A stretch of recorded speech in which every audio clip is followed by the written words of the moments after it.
What's up, Zoe? Welcome in. How's it going? What's up, Ramen?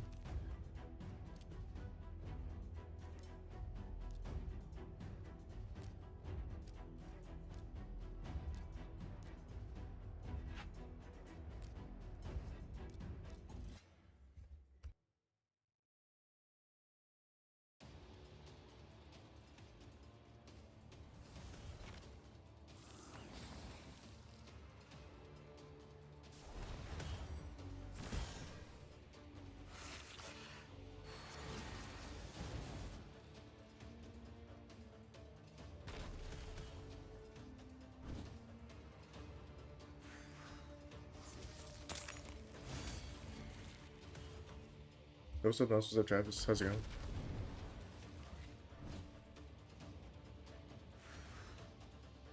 What's up, Anime? Welcome in. And the gambling has already started. Good luck.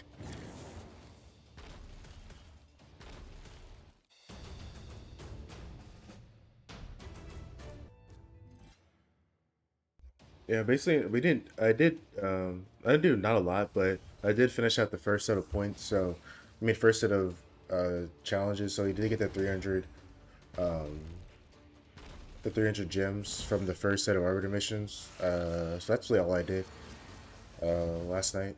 And then I did some farming of some of the potion keeps for some of the challenges. So we're on the second set. I think we did the first set, which was the arcane keep, and then now we're on the second set, which is the magic keep. We have to get I think like 4 or 5 more lesser potions, and then we're on to the next mission.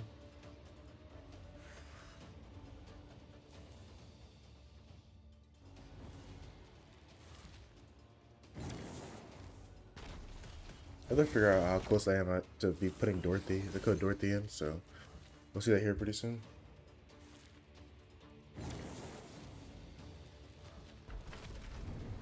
That's me for the stream. Yeah.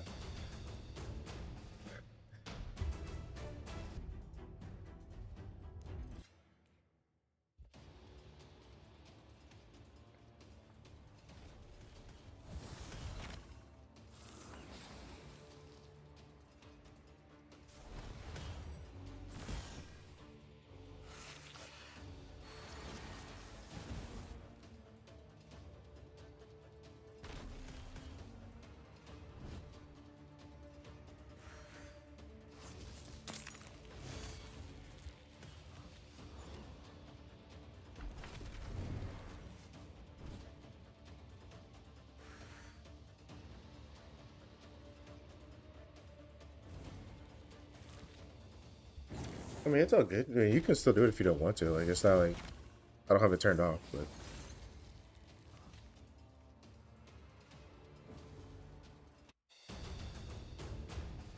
I mean, I still see it on my end, but no one else will see it, obviously.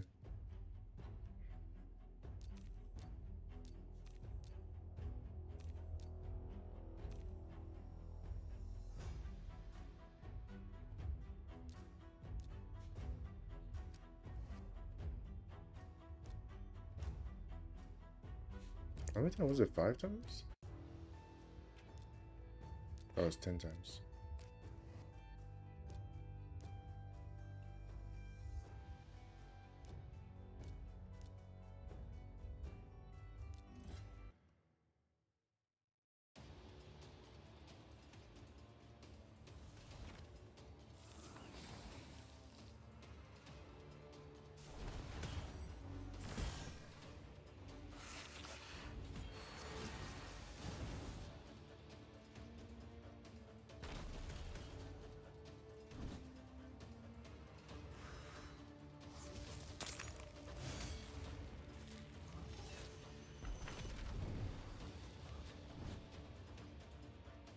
Oh, I also did pull some champions last night. I finished out the path, so I do have some new champions on my main as well.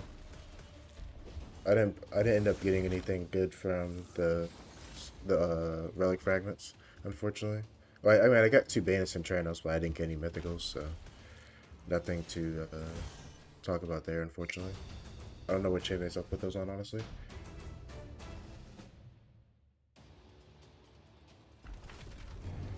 Oh no, yeah, you're good. I mean, yeah, there's really no way to cheat the system, honestly. But yeah, if you want to gamble outside of the stream, I'd rather have you gambling on something that's fake than real money. So,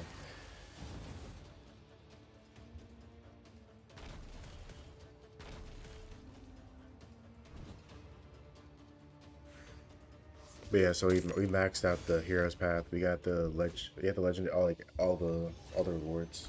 So we'll probably showcase that off once we run out of things to do on the free to play this afternoon.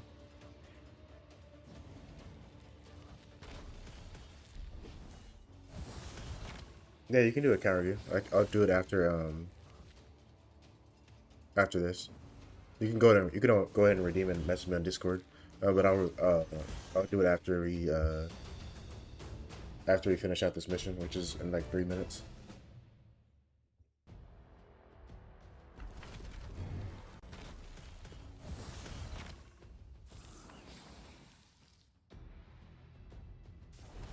Oh no, you're good. No, this is a free to play account linking.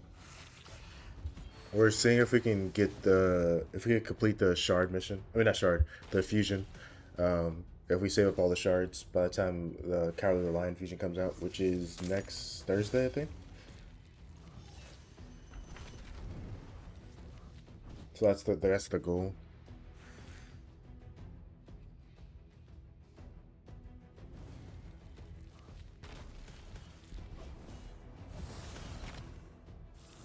Yeah, no, this is fully free to play. We just started this yesterday, so we used the King Galkabar code, and then we got she used a super victory code. So, oh no, you're good. Yeah, it's all up to you.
All right, there you go.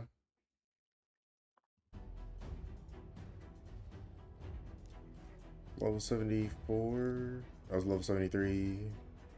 One key in, or maybe not one key in. We'll see. Hydra, Chimera, hitting hard and brutal. Okay.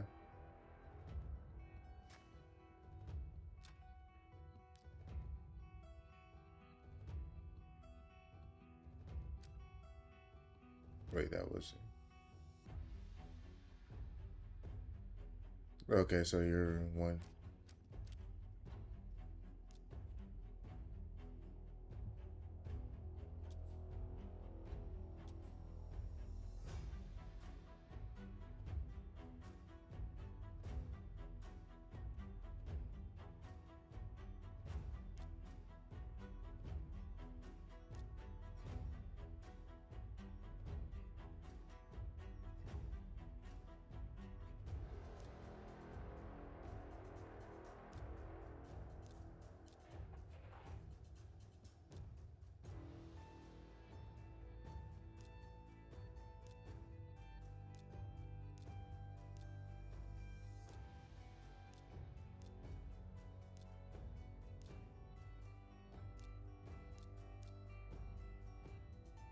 Alright, first advice would be your fastest champion should.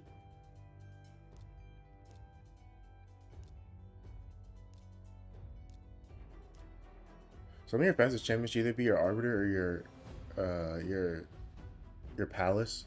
Um, your Newt shouldn't be this fast early game. Um, especially depending on what content you use them in. As far as recommendations, I know your Deacon. I don't know what content you use your Deacon for. Um, but he seems super fast if you're using him for clan boss, or maybe you're using him in PvP content.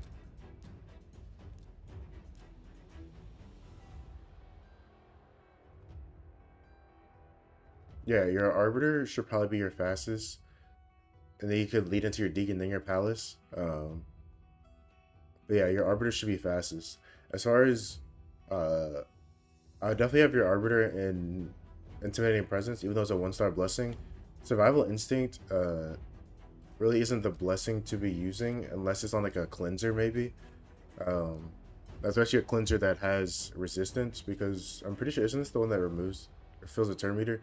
Yeah, I would use Intimidating Presence over Survival Instinct.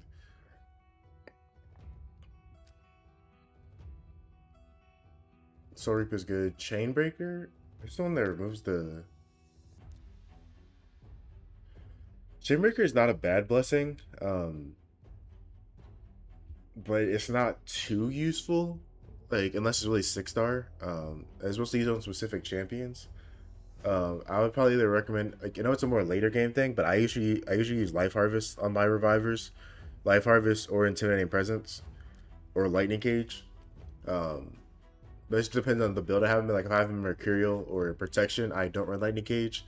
But Lightning Cage definitely can help since she does provide I mean not blessings. She provides buffs to herself and the team. So you can run Lightning Cage, and you also are running a buff, not buff heavy, but you also have other buffs that your team is providing. So you can run Lightning Cage. But I would either swap to Life Harvest or Intimidating Presence.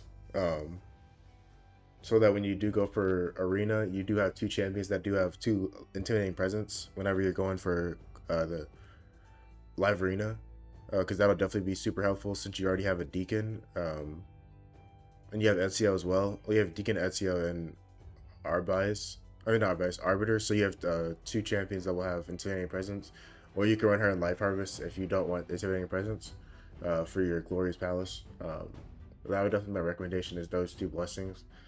Ezio is fine in lethal dose, but he doesn't do as much damage as you think without a Racket Elixir.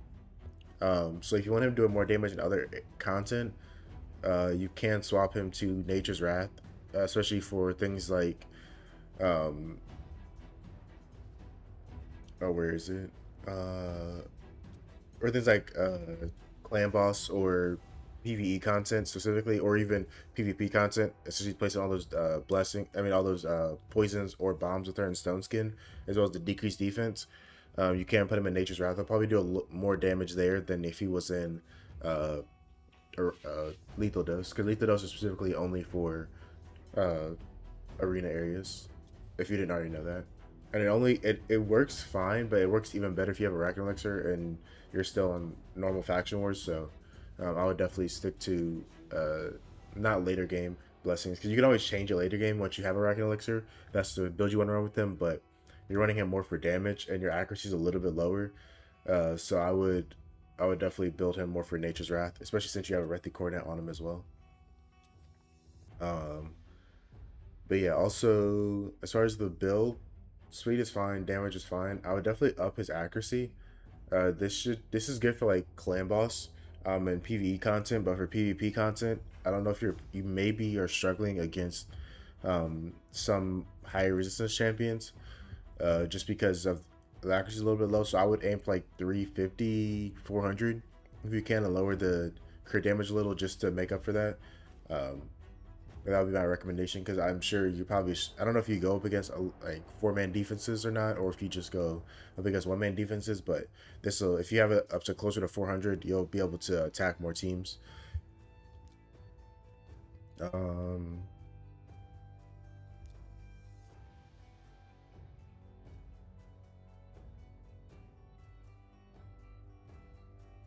well, Mesh is a really good champion. I would definitely try to give him a 100% crit rate. He's an enemy max HP nuker, so um, plus most of his utility is not really his debuffs; it's his damage. So I would definitely make sure to get him a 100% crit rate.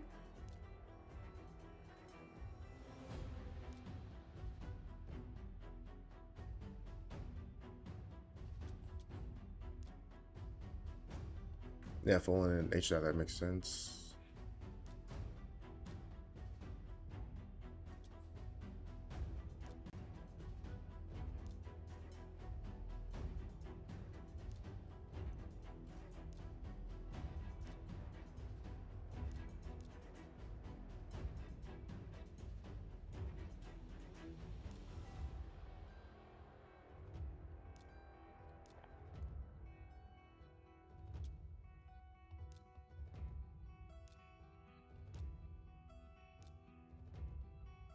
Okay, as far as next champions to build out, um, so you already have Daithi. Um, I'll also make sure before you start empowering champions, I'll make sure you have not faction wars, faction guardians complete before you start empowering, because you never know when you'll get another champion. So if you got another Daithi, you could have 2 slots filled out versus just 1 slot before empowering. So I don't know if you have.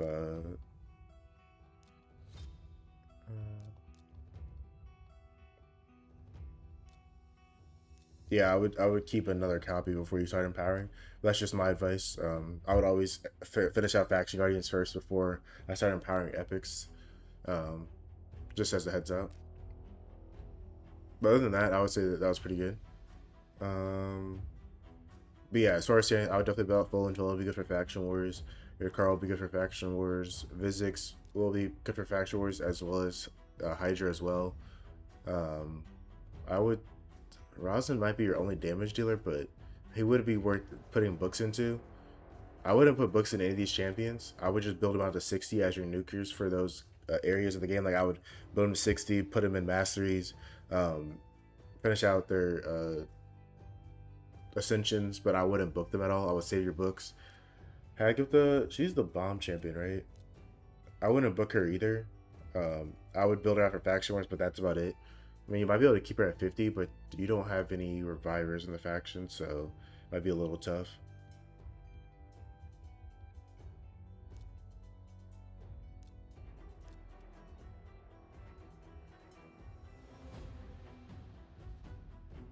Also, I would build your second palace for 3v3.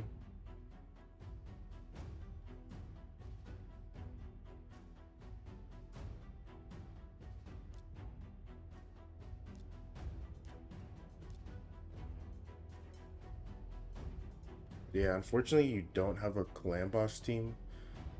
I don't think you can run just because you don't have any, like a double man eater or something.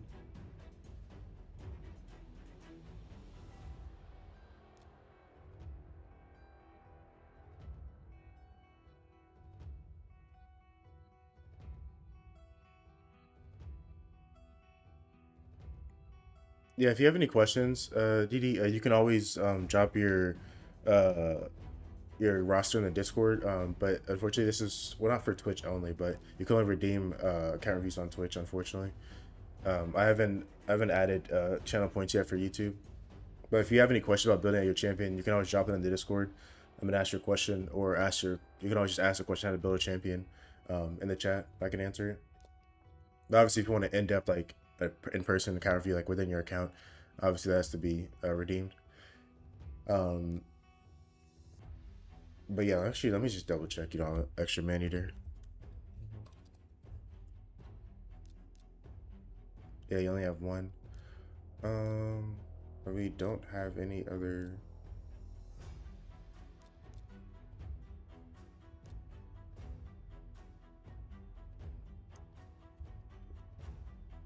Oh yeah, you do have Demitha. Yeah, you can run Demitha man eater.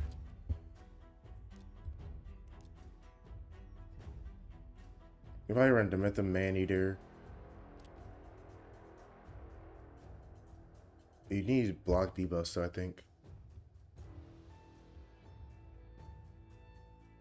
Do you have a block debuff champion?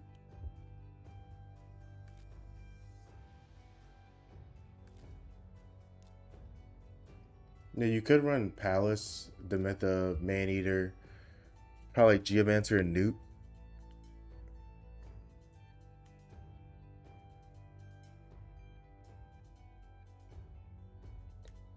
No, Painkeepers only work if you have double Man Eater.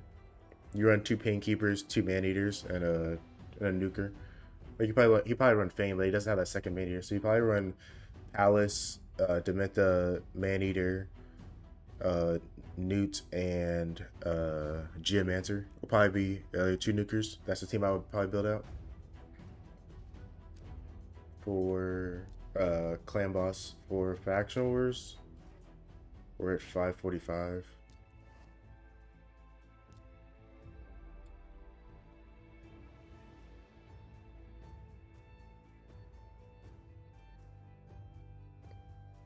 For Faction Wars, I definitely put a Hatatsu for Shadowkin. He'll be good for survivability, increased defense, healing. Also does decent damage. This faction will probably be a struggle. Are you doing fusion events? Oh, you did Hagatha. So you're doing some fusion events. Or did you pull her?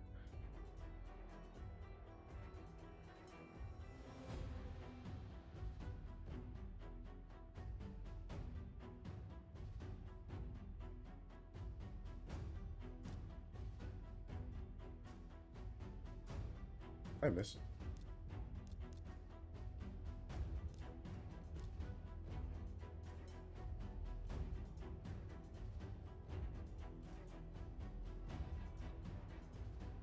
Oh, you did Kamir?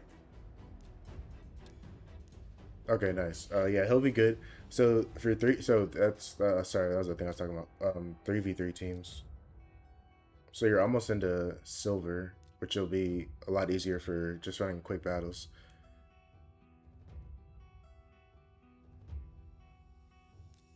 All right, next thing. You don't have any presets set up. Yeah, I would definitely set up presets for your teams. I don't know if you actually you probably just run them on auto, but I would definitely set up presets uh, for your 3v3 teams as well as your arena teams. Um, just as a heads up.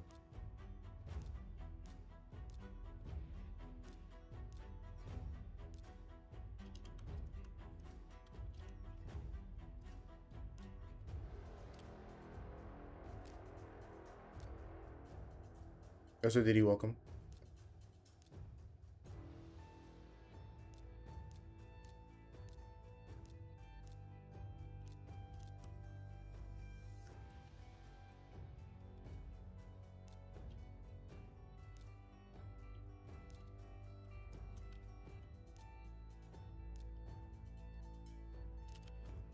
So these would be your three tag team arena teams that I would definitely set up. Make sure you have your presets set up, especially for classic arena. This will help your battles be more consistent because sometimes the AI will mess up some of your uh, some of your wins. Sorry, easy wins just because the AI is different. But I would always use AI. This will help you get into classic arena, sorry, into silver 1, which will make you spend less time in the game, well, less time in classic arena. No, sorry, not less time in 3v3, because you have quick battles open. So I would definitely you have a defense in, so I would make sure you do your 3v3 battles. Make sure you get it to silver. This will also open up free, not free, but it'll give you more gold bars to make sure you're getting your energy and ancient shard every week, as well as you can get the Drexar shard. I mean the Drexar champion fragment daily, but I would definitely make sure you get the void shard each week, as well as the ancient. Well, each every 2 weeks you get the void shard and the ancient shard every week and the energy every week. But yeah, those would be my two things. So make sure you're doing at least the 20 battles daily. But like I said, doing the quick battles will definitely help. Whenever you get to silver 1, so like I said, push to silver 1 this week after reset on Sunday, or Sunday, or sorry, Monday morning. Put in a one-man defense up until around Thursday or Friday, depending on how much you play. And then once you're done with that, after Thursday or Friday, like Thursday evening or Friday morning, put in your defense, and then just make sure you do enough battles to make sure uh you're in the, I guess, yellow, not in the, you're not in the red anymore. So that way you stay on silver 1 at least. Obviously, if you can push up to uh higher rankings, if you can, obviously that gives you more gold bars per win. But I would say at least stay in silver 1 so that you make sure you do your 20 battles a day. If you make sure you have a one-man defense in from Monday till Thursday, or Monday to Friday if you can, that gives you more battles because you'll be fighting one-man defenses most likely. Even if you have to refresh or wait until like the end of the day, right before reset, you can do more battles, win like 20 battles for free, which gives you more medals. That's what I do Monday through Friday. I basically have a one-man defense in just to farm. And that'll also give you a chance to make sure you're completing fusions, as well as getting the free energy, getting the free ancient shard, as well as the void shard, and then you have a chance to get Drexar, which is help out with champion chase once you're able to summon him. That's, so like I said, for as far as a wrap up, the blessings palace should probably be changed either the life harvest or uh intimidating presence. Arbiter should be changed to intimidating presence. Deacon is fine in cruelty because he is probably used for PvE content as well. At CO, I would definitely probably change the Nature's Wrath because the poisons don't do enough, especially with Mercurial meta as well. You'll want him to be doing damage, and the debuffs he does place will definitely be helpful to increase his damage. That's also up with like other areas of the game as well. Um, Also, you want to change the builds of your palace and Arbiter be a little bit faster. Okay, yeah, no problem. Yeah, I'll take a look at it after this. Um, because your nuke is a lot faster than your Arbiter and your Palace, which shouldn't be the case. They should always, your nuke should always be, your damage should always be slower than your nuke, your champions. I mean your speed boosters or your revivers. Maybe not Palace, but definitely Arbiter should definitely be faster. And then for 3v3 in Classic Arena, make sure you have your, I already put your teams in. Well, not all your teams, but you might want to swap your teams out a little bit. But this team should definitely be preset. So however you want to preset it, you can do that. But make sure that's set up for Classic Arena and then for 3v3 as well. As far as recommendations for your 3v3 teams, you should definitely be running your Wallmaster Authority. Even though he's not really a classic, I mean, a 3v3 or a PvP champion, he'll definitely be better than Geomancer or Kale. So I would definitely build him out as a nuker with 100% crit rate. So you can definitely run these, like the first team's work. Did he have Etion? 1 second.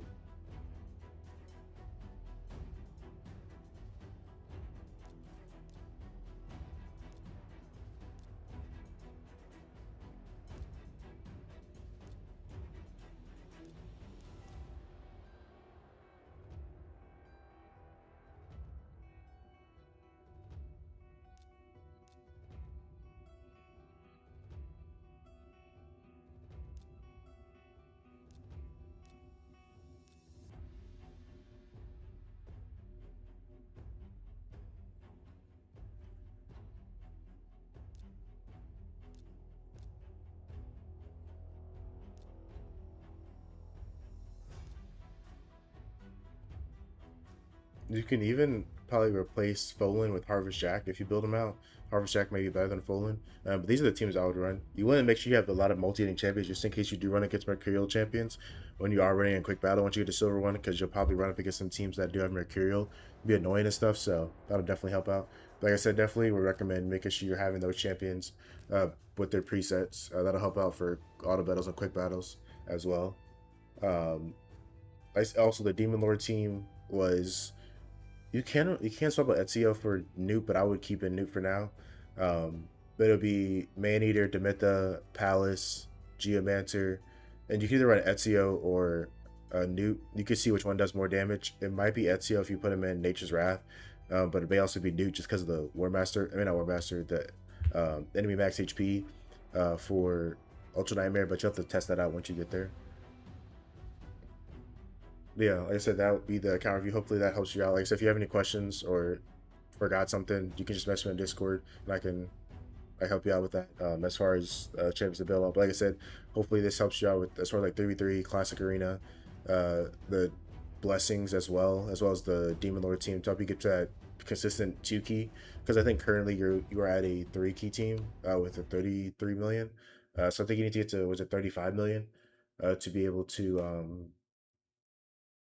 get the 1 key, not 1 key, sorry, the 2 key consistently.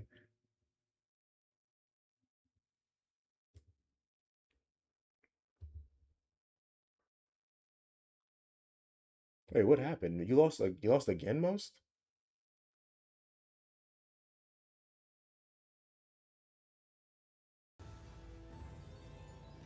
Oh, Tx is in the pool again.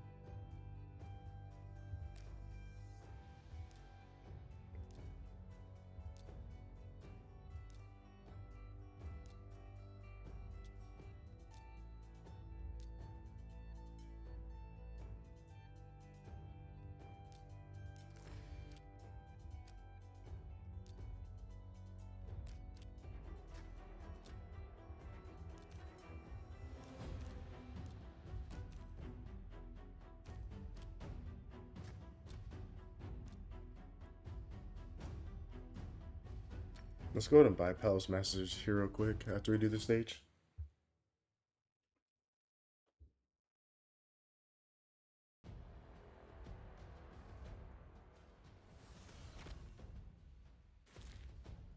No, it's definitely, yeah. Like, especially with the amount of champions you have, it just takes time and energy to be able to build up the roster, and it's kind of hard now that Raid's always doing all these events every week. They have more and more events that are always going on, so it's hard to have enough energy, especially free to play, to be able to do all the events as well as build out your champions.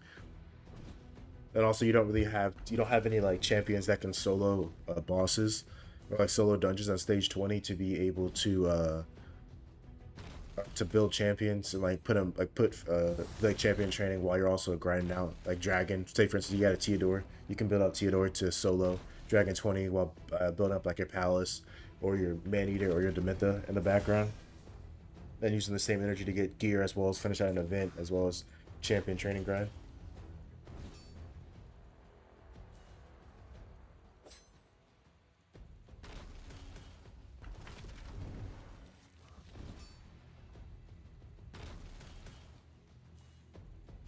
What's up, T? Welcome in.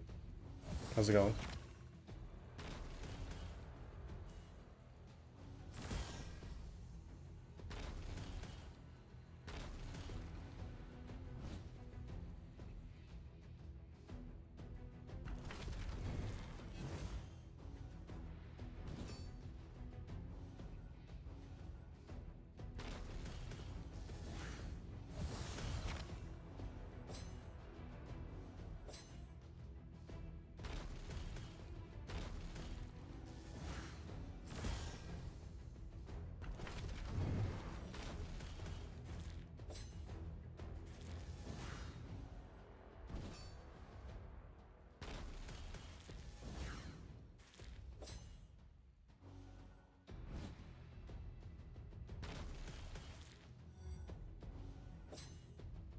You could probably run a fast Demitha Eris team.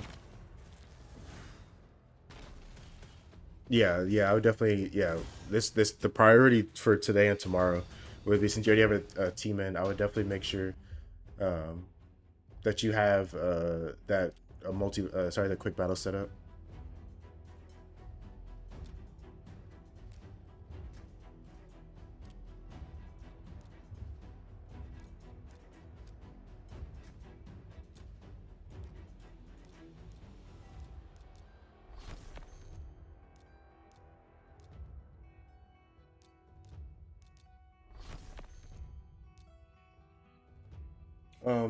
You have the champions to build out a clan boss team. I don't know if you use the DJ, if you use the Palladium optimizer or guess the optimizer, um, but you should be able to build a clan boss team, especially if you have Demitha. It looks like you have. I don't know what your gear looks like, but you should be able to build a team with a fast Demitha. Just looking at your champions, it looks like how long you've been playing as well. What's up, Danny? Welcome in. Let's go to buy Pelops' Masters real quick.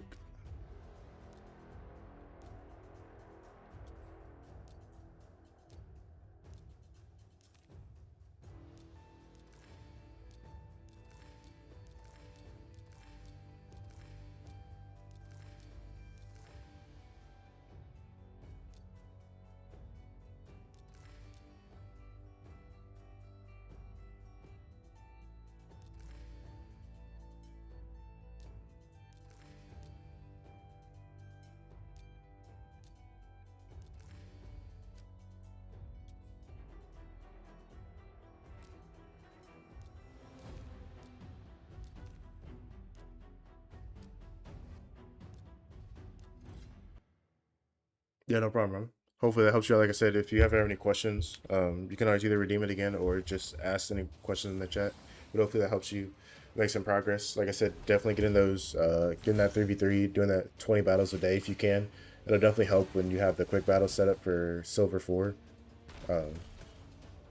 Sorry, not Silver 4, Silver 1 this Sunday. So like I said, that will be definitely priority this weekend is to get to the Silver 1.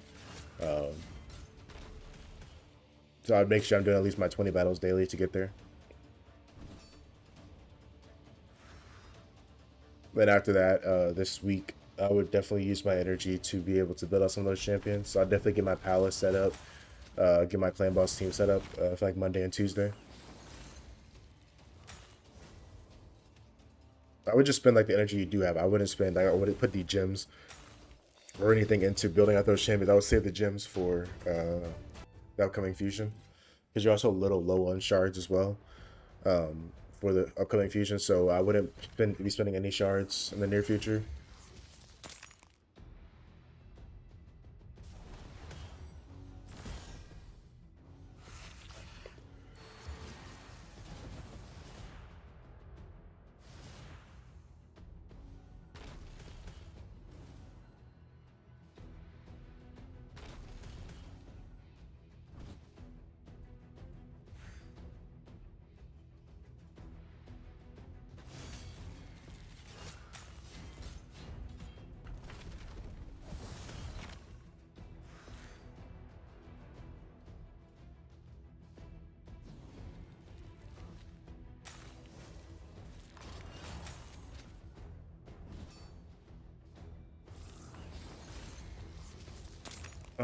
Jay, I don't know if you're in the stream or not, but if you see the channel points, you hit the little box in the left corner whenever you type in the chat, in the Twitch chat, you're able to see the box for the channel points.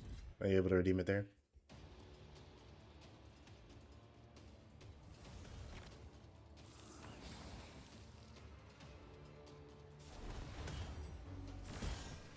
But yeah, if you ever have any questions in the meantime, like you can always ask questions, but like obviously an in-depth, like when I go into your account review, that is has to be redeemed. But any questions you have about building champions or whatever, or you need help with something, you can always ask.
Well, clan boss is like it's more so about survivability for clan boss. That's usually the issue with people, not damage.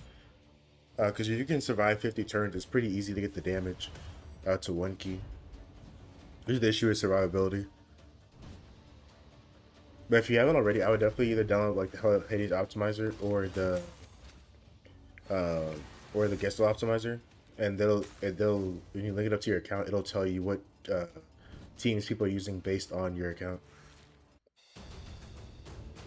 But the only one that's like off the rip was the Fastum at the team.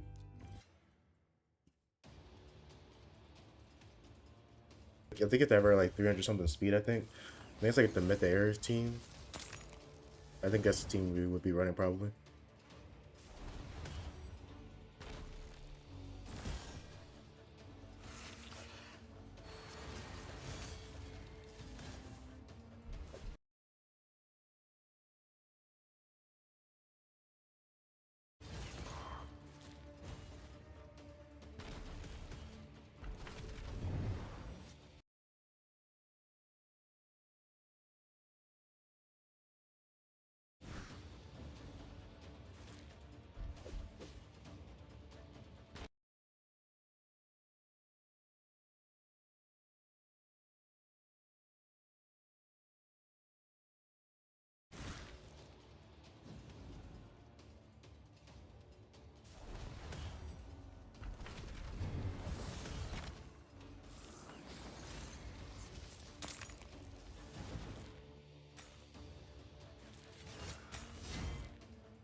Yeah, I don't think he has a Deacon. I see the Seeker in uh, the Myth, but I don't see the Deacon, unfortunately. I guess unless I'm just missing it.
Did you want the name, Joe? Was that what you asked for?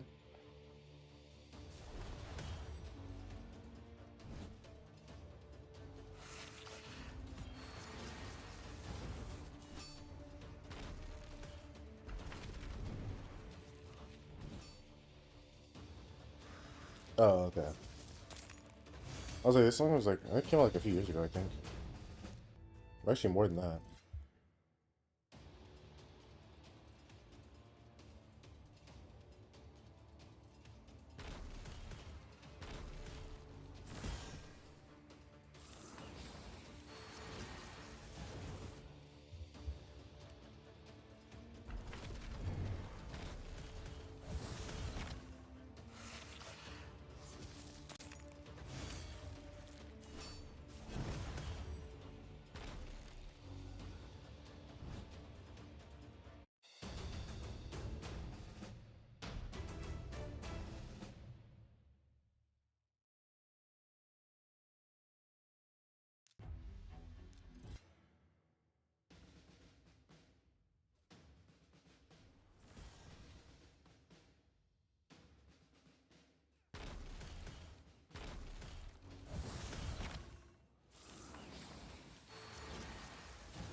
I guess the dopamine isn't hitting yet.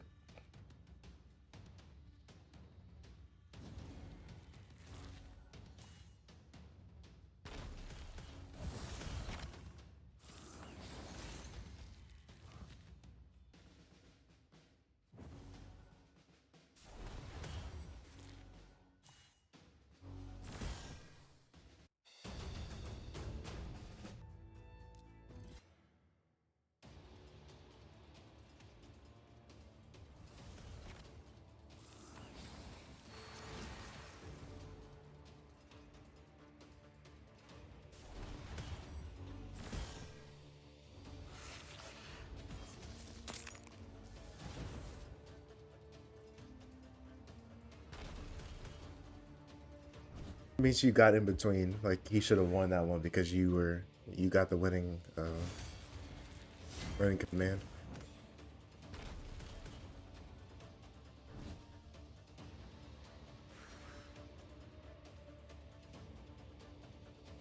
I think you were what down to like 16K yesterday. And it ended like what 30 or 40K.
No, it's never dependent.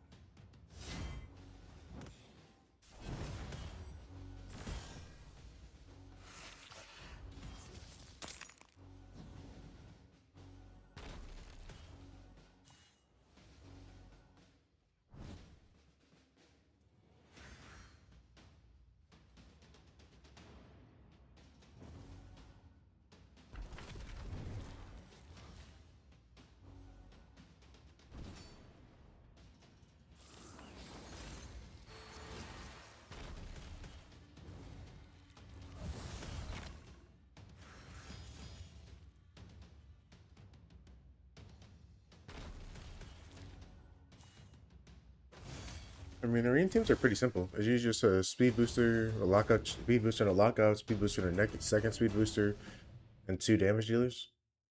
Preferably multi-unit damage dealers if you're a later game.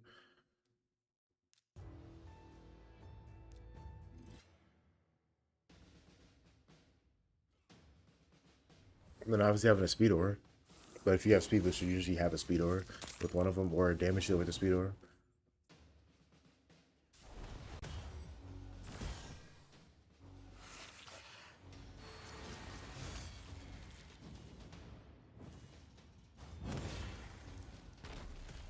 I mean, after that, like, what if you don't have a go first team? Like, that's when it gets more complicated about teams to build out. That's where strategy comes in and team synergy and all that. That is a complicated subject in and of itself.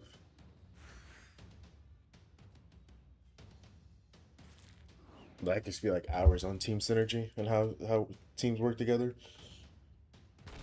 I thought about doing like a video about how I make my arena teams, but I was like, that would be like hours long.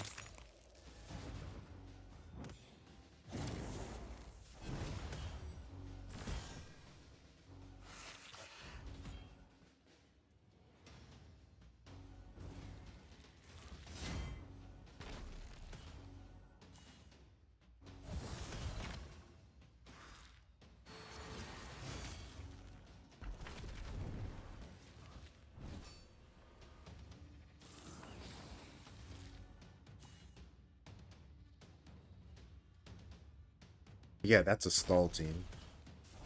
A lot of people don't have time to watch a stall team work.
I think the collab starts earlier than that.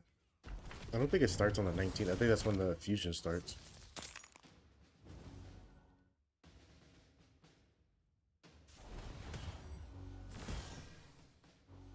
But I think you get like 1,000 energy a day if you do all your, or if you do all your rewards plus energy regeneration. I think.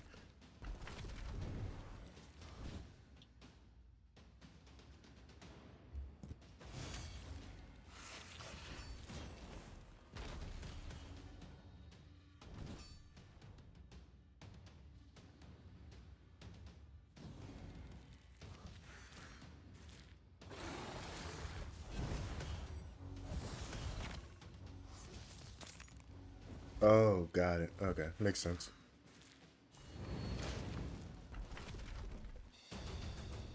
What do you mean? Like, you mean start another free to play account? Like, why would you start a new account? It was Sebastian, welcome in.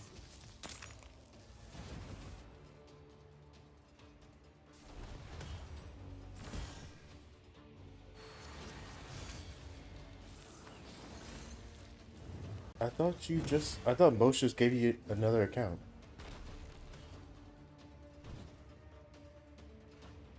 Oh, that was Juice. Yeah. Why are you guys trading your main account? I never got that.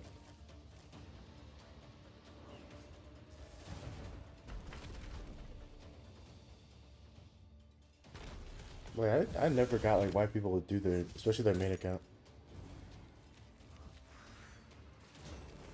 But yeah, you shouldn't have traded your main. Like, I don't, they never trade your main ever.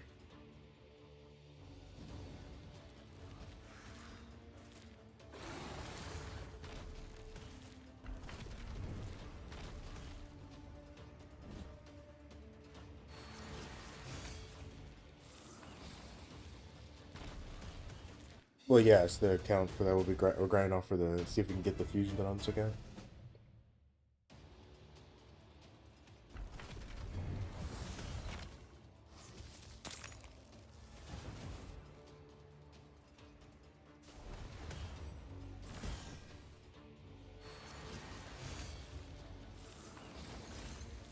Oh, still, once again, why would you trade your main?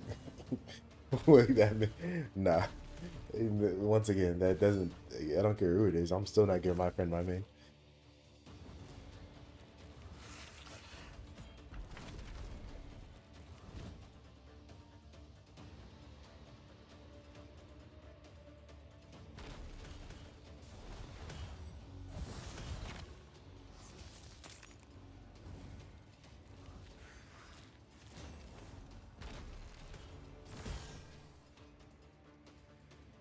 Okay, once again, like the thing with trades is that there has to be a fair value. Like if someone's giving you a better account for your account, that means that the value isn't fair. So like that's obviously a red flag that it's not gonna be a fair trade. Yeah, I would never have trusted that trade. There's there would be no reason for someone to give you a 7 million account for 3 million player power ever.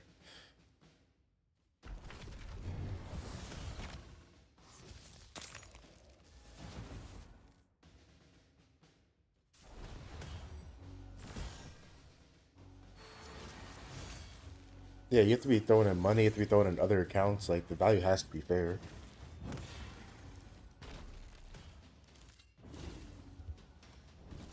And you should almost always be using a middleman as well. Like,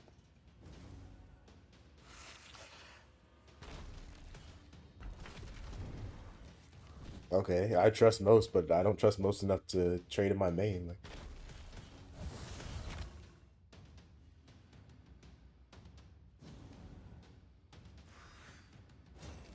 it's all good though. We live and learn.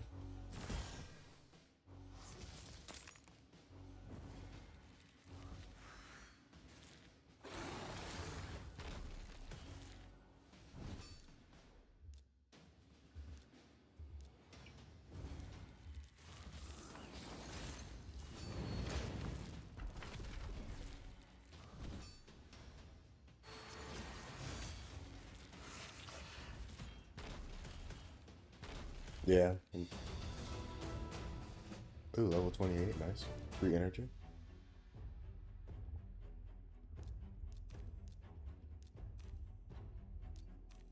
Oh, 50.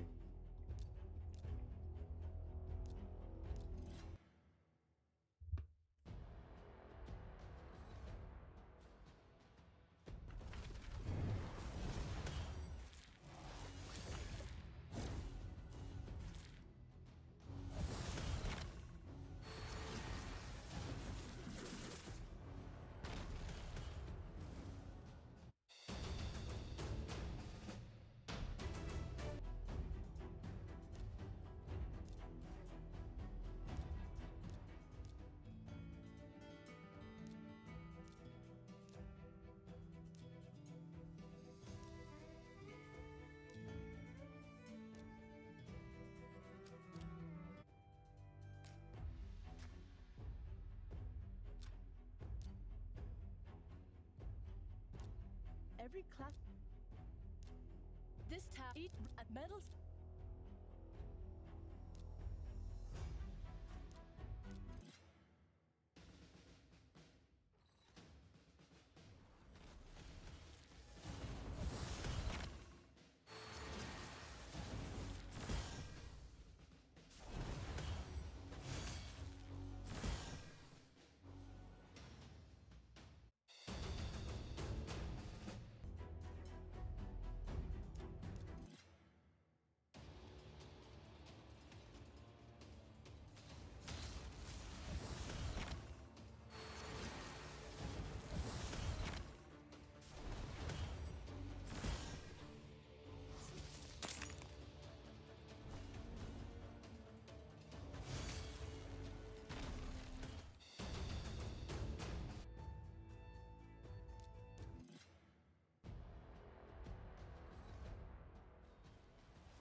I mean, Rathalos is pretty decent. But he's not like a. He's been power crept a lot recently. He's not a champion worth booking, but he's definitely a champion worth building out.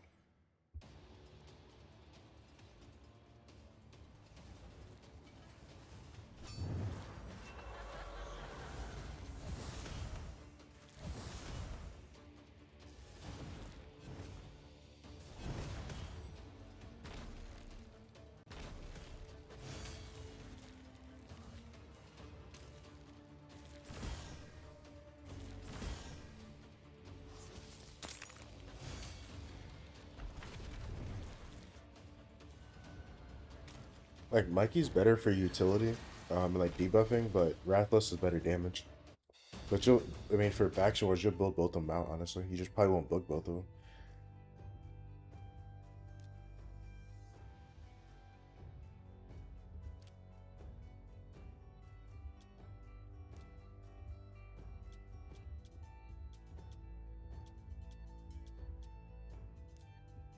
Let's see, do I have any speed boots?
That's very subjective. Um, to say who the best supports are.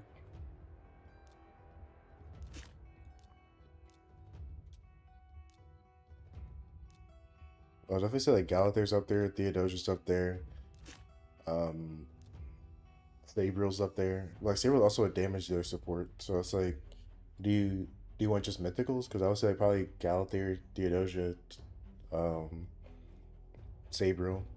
Marishka's up there for best one of the best supports in the game.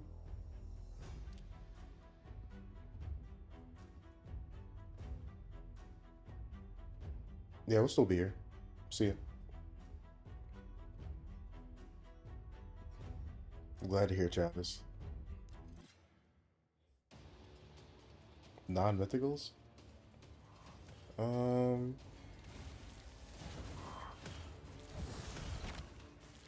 I would say like Marichka's up there. Lavara's pretty good. Fabian's also probably one of the best lockout champions. So I don't know. I feel like Yumiko's also really good as well. She's really underrated, but she's also a lot of people don't use her because they don't have her. Um, but I feel like if everyone had Yumiko, I feel like they might use Yumiko over Fabian because she can't weaken on lockouts. Plus, she's really good for Hydra and other areas of the game as well because she does reset as well as lockout.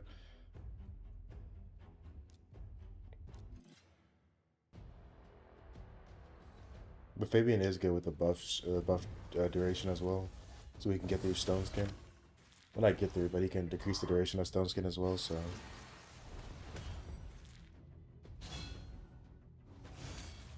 if Fabian locked out without a hit, but he also did hit after he locked out, oh, he'd be broken.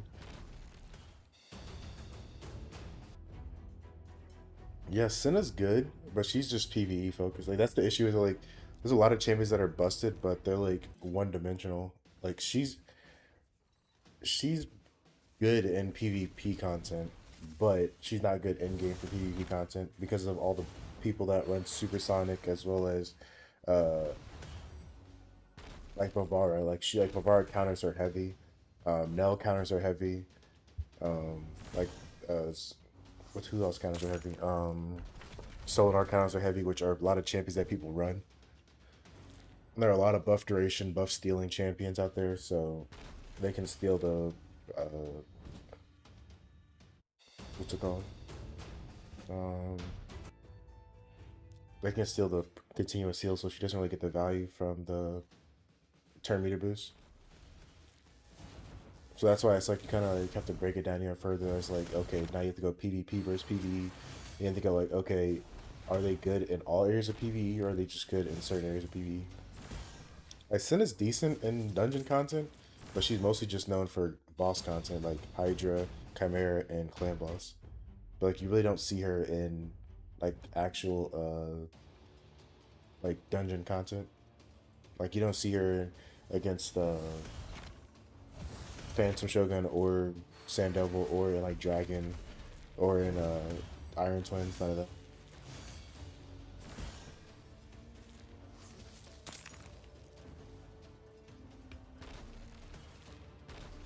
So that's why when it's like, oh, like when you ask people like what champions to start with on an account, it's like very difficult to be like, okay, like you need like these champs because like a lot like there are champs like I would say damage dealers are more important as far as damage dealers can be used across all areas of the game versus like support champions because a lot of support champions can't be used everywhere. It's like as effective because you're always gonna need damage. But you can survive with like one support. Like you can have a palace on your account and have like 5 damage dealers and be fine. Because also there's also epic support that can fill that role. Like, epic nukers are good, but they need like souls and they need really good damage. I mean, really good gear to do damage. Though support, like support, all you need is survivability, like a good immortal set and a good not blessing, a good I'm probably gonna lose this fight. A good uh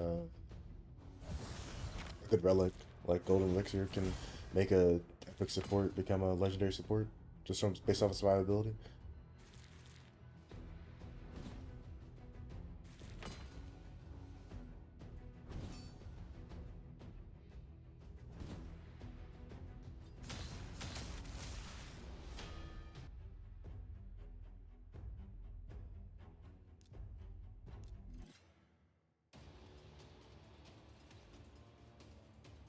Well, best damage is PvE. It's probably Titus, Toshiro, and Ninja.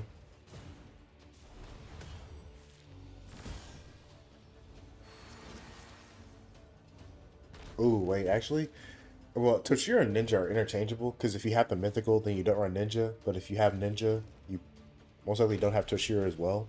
So like Ninja and Toshiro are like tied for third, but Chunda will be second for Hydra.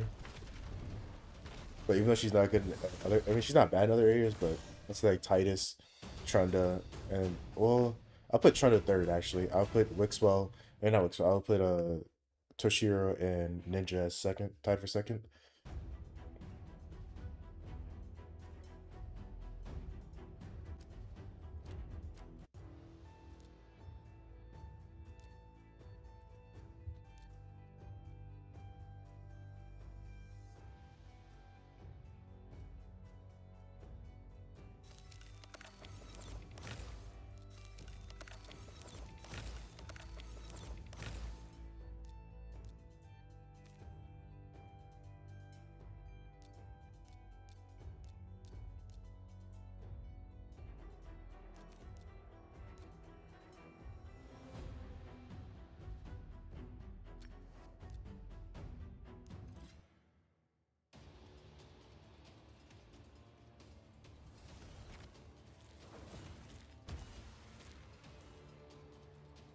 And then for PvP content, as far as best damage dealers, um,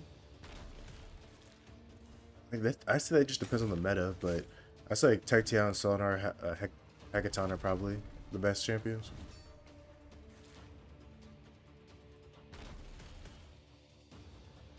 I mean, Newt is good, but like Titus is way better for PvE.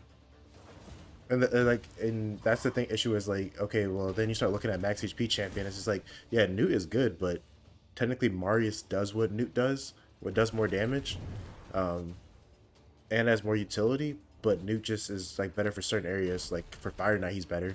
But if I could have a team of like Marius versus a team of Newt, I would take the team of Marius over Newt. But Newt isn't a bad champion. He just doesn't fit into the top three technically. Like honestly, I take Arakoa over Newt.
Right, but you didn't say you said best damage dealers. You didn't say best like solo team, like solo capability champions. Like you start looking at solo, you start like opening up a different door. That's why I was like, you have to like when you ask those type of questions, like you have to be very specific about like what champions, because it's like if you start looking at solo capabilities, then it's like okay, Marius is probably number one, but then you also kind of like think about like Siegfried is also really good as well as solo. Like Siegfried can solo a lot of bosses by himself. Well, not a lot, but he could solo some dungeons by himself.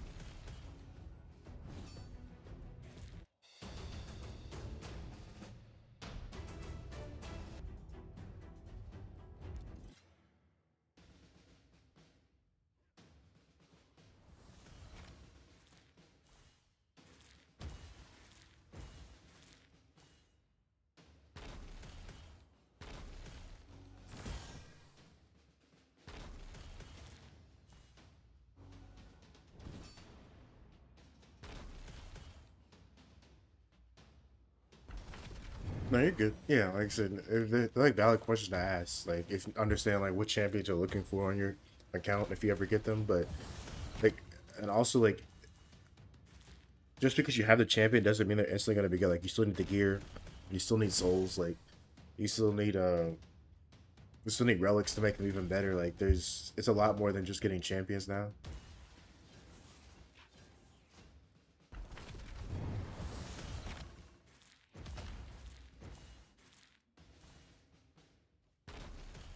Like, a lot of champions come in and out of meta. Like, a lot of champions get buffed. Like, Kutraxa, like last year would have never been in the meta. Like, nobody ever used Kutraxa. I mean, maybe some people did if they just got her, but like nobody really ever used her um, in Classic or Live Arena. But now people, you see her all the time.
Best champion to build on a Michelangelo Radlow Xenomorph for farming dungeons.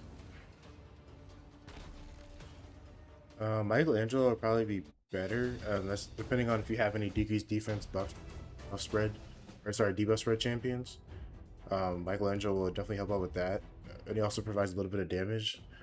Um, Rathalos and Rathalos will probably be the best damager out of all of them. He'll provide the most damage. Xenomorph is more so for like Dragon and early game clan boss. He'll also help out with faction wars, but you'll probably build on all three of those champions for faction wars. So it, I wouldn't book any of them, but you would technically be building out all of them. So whichever one you build out first really won't matter because you'll use all of them in faction wars. And you have a 60 all of them, get masters for all of them, so it won't matter the order that you build those out in. Especially if you're asking me about building out those champions, that made your most likely early game, so you should be building out all those champions for faction wars.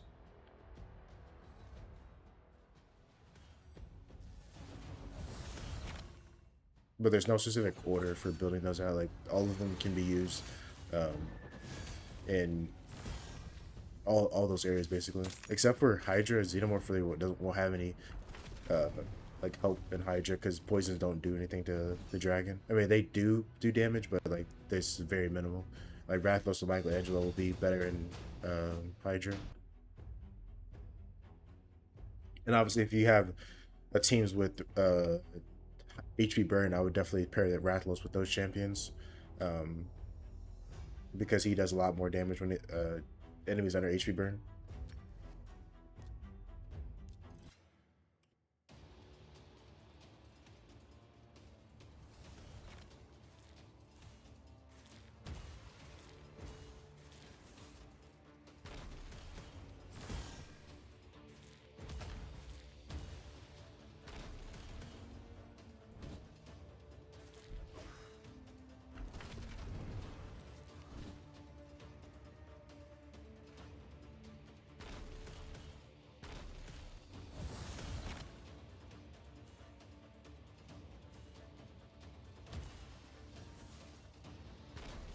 Oh yeah, unless a champion has like debuffs and they don't have a chance to place the debuffs, that's the only issue.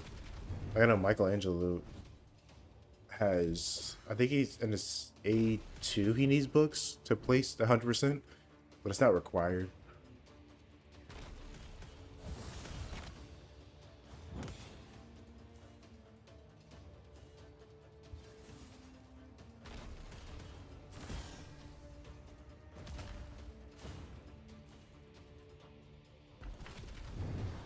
Like I would definitely be booking like your promo code champions or your starter champions first before booking Michelangelo Xenomorph.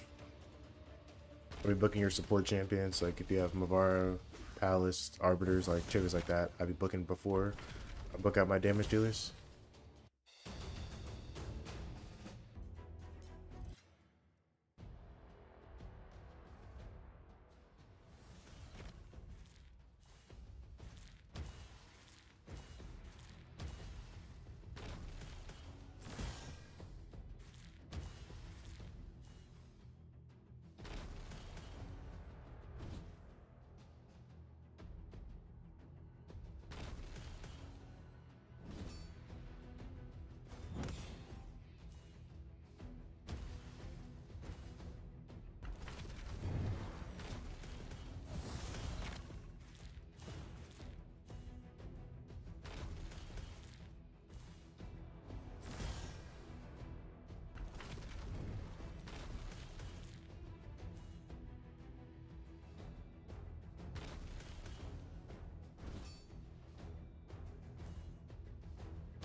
What's up, Garner? Welcome in. Good morning.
Armance is a champion. What do you mean Armance?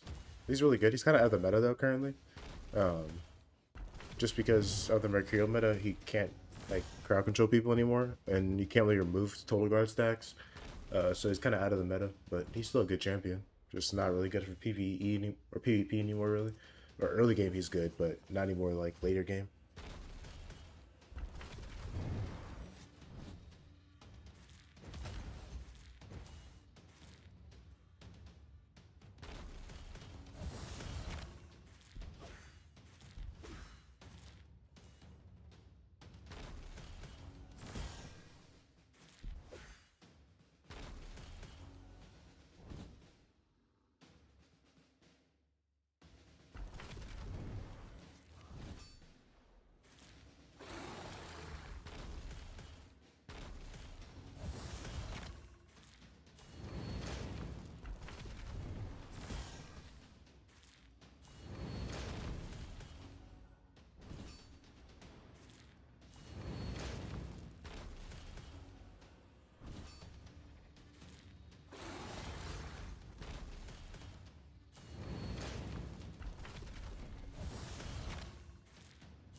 What do you need the link for, QB?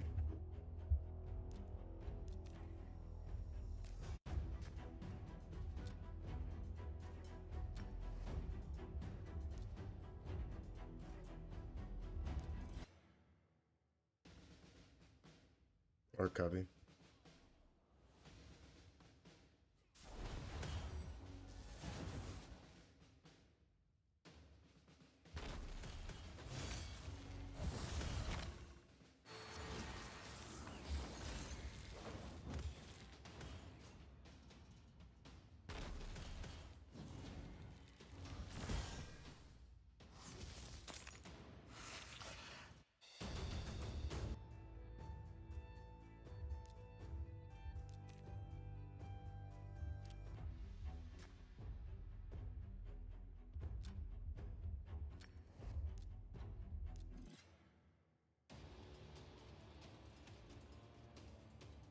Um, if you already have an account with the raid jig, you have to reset your cache. You have to delete raid from your account.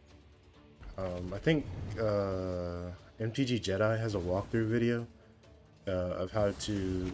I think MTG Jedi has a video of like how to basically reset your not reset your computer, but reset raid.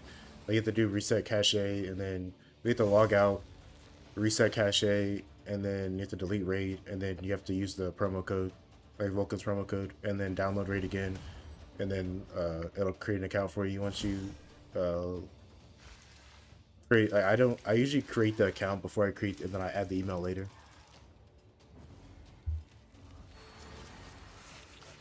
But I think MTG Yet has a like an actual walkthrough video that goes through it and how to, because it basically it's the same thing as referring yourself, but instead of referring yourself, you just create a new account with the promo code link.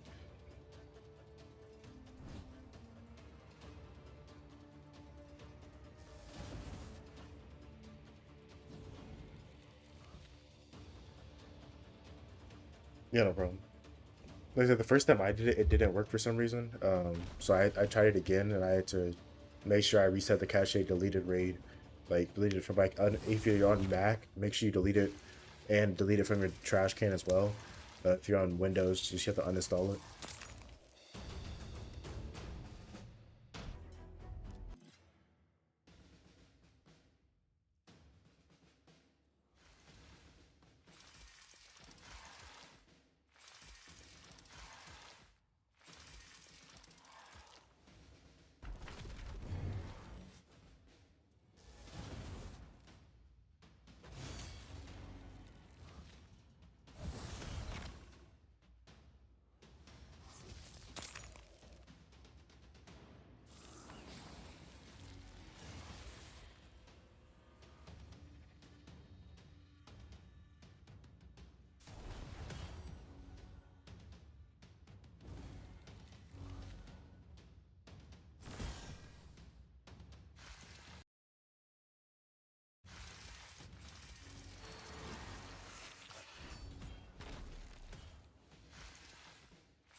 It's not really hard. It's just a lot. The free to play gun is just a lot slower.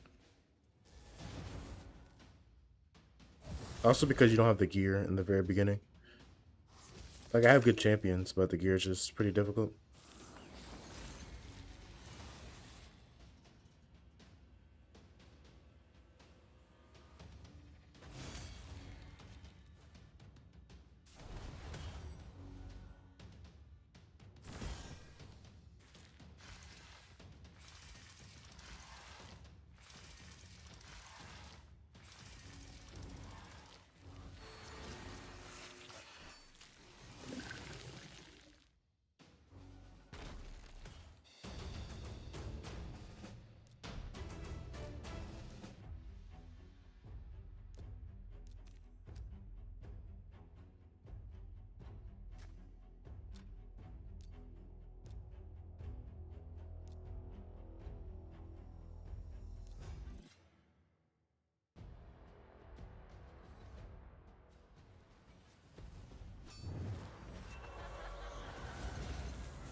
Yo, what's up, Cowboy? How's it going? Hopefully your weekend is going well.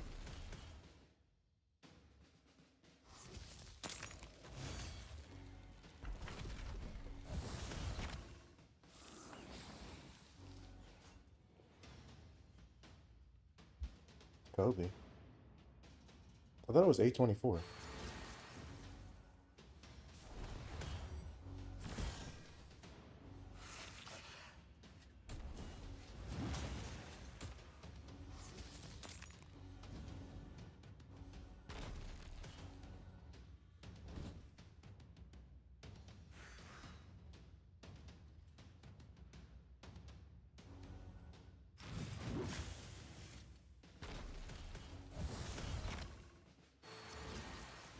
It's going. It's slow per usual. But we're making pretty decent progress. We're getting through the missions. We cleared out the first, like, was it 70 or 30? Oh no, the first set of the Arbiter missions last night. And then we're currently in the second set right now. So yeah, after this we're probably gonna, after we like get stuck in the Arbiter missions, 'cause I think we still have to do the Force Keep, and we still have to do the, you have to do the Force Keep, and then we have to do the Void Keep, and then this we can do. This is where we'll run into an issue. I should have saved my Kale for this, but this is easy. This will be pretty easy. This will be pretty difficult with the farm minnow for this.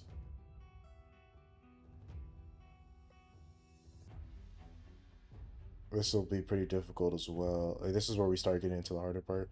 We gotta start dumping some energy and stuff, but for that should be pretty easy. But I need to get a decreased defense champion here.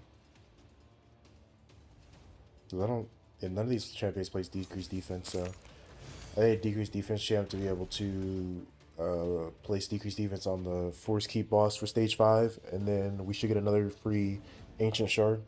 And I think we're up to like close to 15 Ancient Shards. And then we should get the extra Sacred from Brutal pretty soon. And hopefully we're able to get the other Sacred from the Arbiter missions. So we'll be at probably 3 Sacreds before the fusion starts, so we'll be cutting it close, but we should get there along with farming. We should have at least one of the summon events complete, and then hopefully we can skip the other summon event based on the calendar. But yeah, my goal is probably to get either Pelops or King Galkabar to 6-star first, and then I definitely want to, I feel like once I get King Galkabar to 6-star and then Pelops I get his 3-star Ascension, I should be pretty set for Arena as well. Hey, what's up, Caleb? Welcome in. How's it going? Hopefully your weekend's going well. Oh, I already played. Who plays this decreased defense? I guess she does. Ah, she plays decreased. Okay, so I already got that. I think.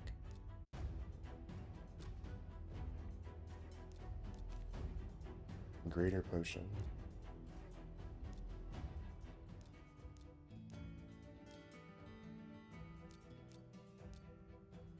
We'll do that. Actually, no, we'll do this one.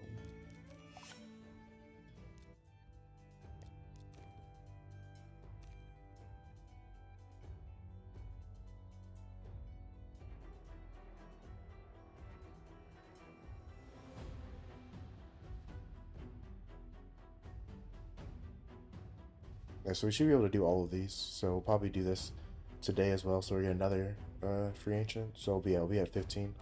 And then I think we have to redo some stages here, but we probably should get this sacred probably either later today or tomorrow, depending on the build.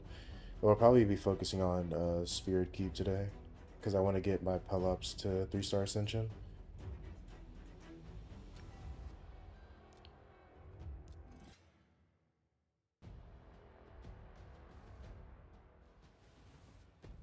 Oh, the Happy Ray Challenge? Nice. That's the one, I'm guessing that's the one with the, I don't know what the code is, but it's the one with Razzlebar. Who's your, promo link, I mean, your starter link champion?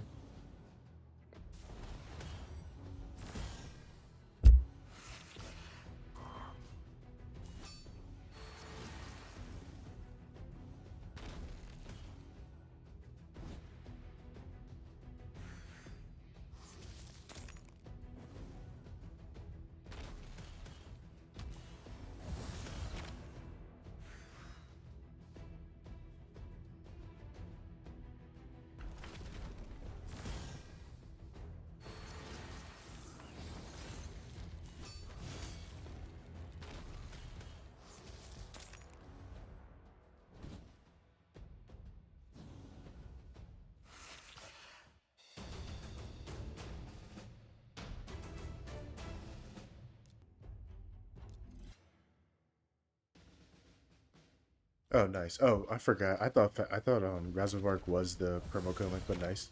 Razovark Chris Pellis is pretty good.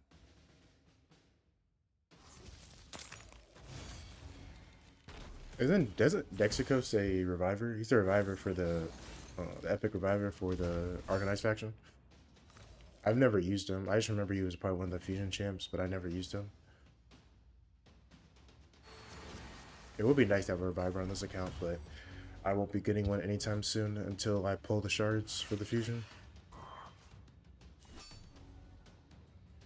That's the one thing about creating a new account is when they do fusions.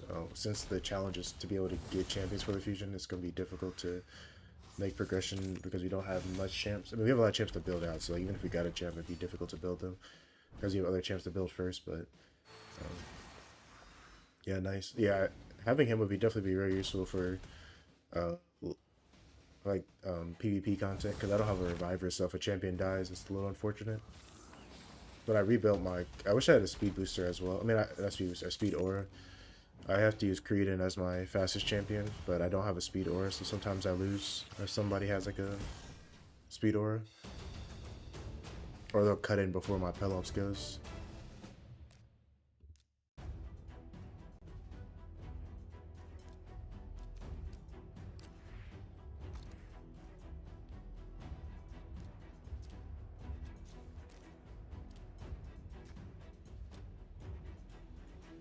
Now, how far along are we in the?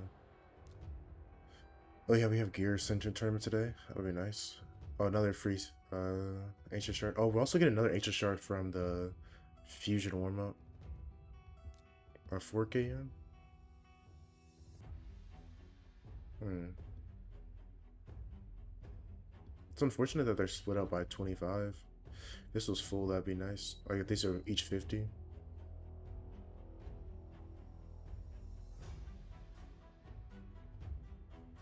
I may go and get like both of these. That'll probably be. Or do I want to get this? No, I want the 4-star chicken.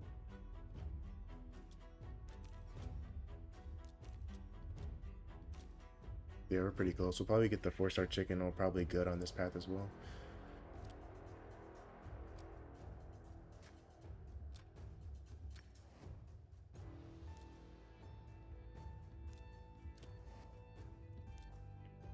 I also don't have any Force Affinity champions, so that's kind of sucks.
No, I didn't do the promo code that came with Tagore.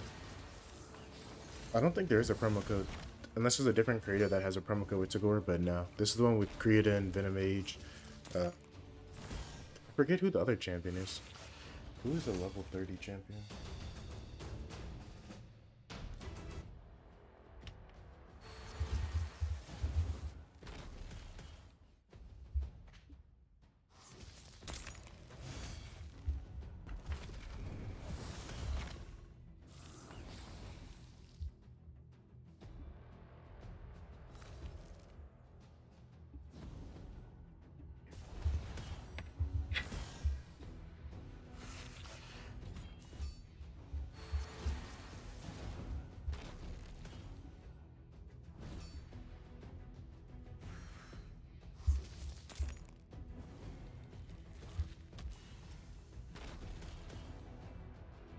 Yeah, it's Fat Man.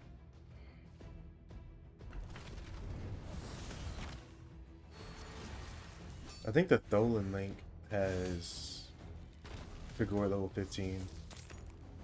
Narma is the same as Creedon. No, same as King Galgabar. I think only the Tholen link gives you Tagore.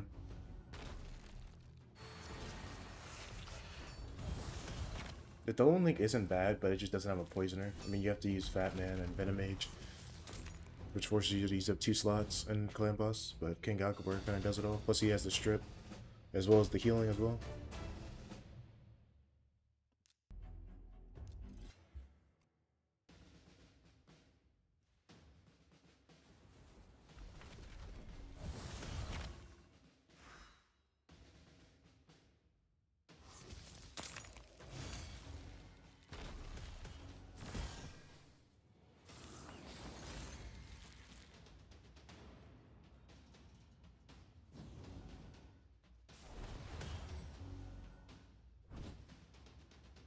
Well, it depends on the link. Like, there's different promo codes, but I only it depends on the content creator that you use. But the one I use for um, the other Padre account doesn't come with Tagore. It's the same. It comes with Creedon, Venomage, and Farrakhan as well.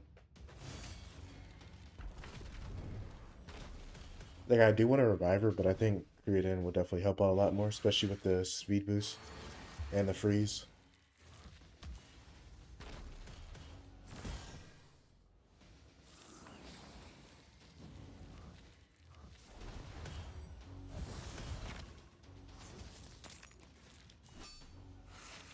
Yeah, he also has the passive is really cool, and once I get him to 3-star ascension, you'll see his passive work.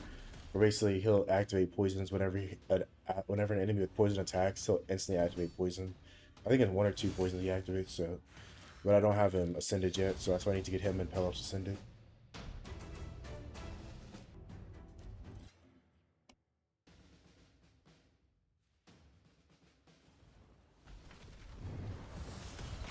Kind of messed up with my with Kale. I should have waited on his ascension for the level 5. So I have to waste a little bit more energy to get more ascensions. I don't know what I'm gonna do honestly though. Because I want to see like how likely it is to get a to complete a fusion if you start an account like a week or 2 before the fusion. Like, is it actually possible to be able to complete a fusion like your first month of the game?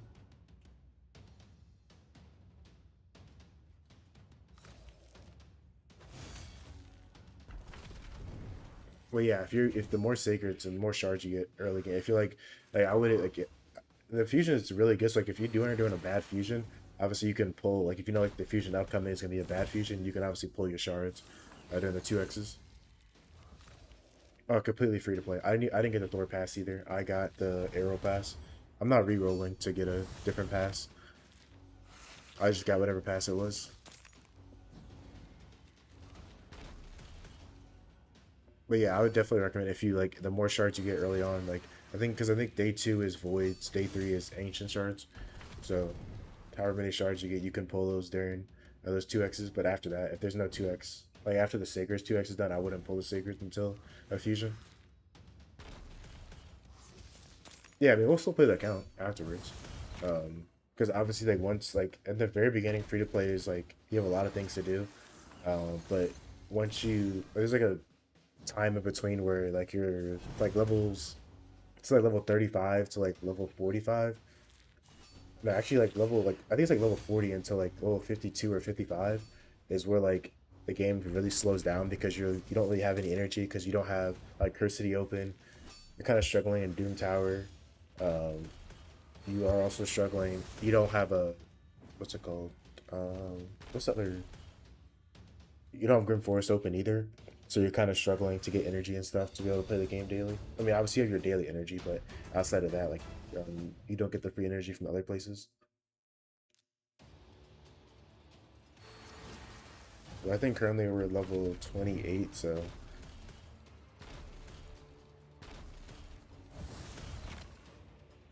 yeah, I've used that before, but I choose a simple code. I didn't like I didn't pre-build my team out.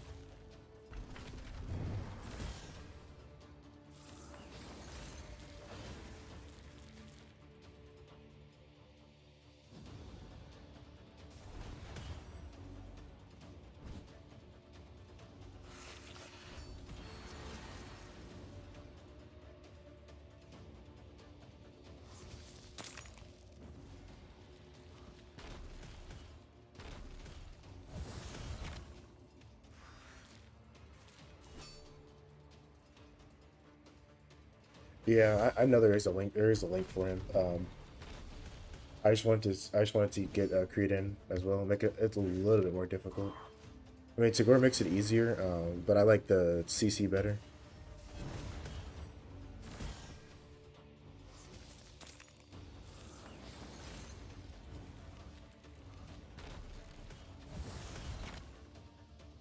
Yeah, all I know is that I know you have to start 3 days, the next day 3 or 4 days before the fusion starts, or else you won't be able to do the fusion because events won't pop. Sorry, tournaments won't pop up because of the starter tournament you get. You have to wait like a day or two after the starter tournament before other tourneys pop up. You have to wait for like the tournament to end or whatever. Well, I got to see what place we're in. It doesn't really matter though, because I think we only get the champion.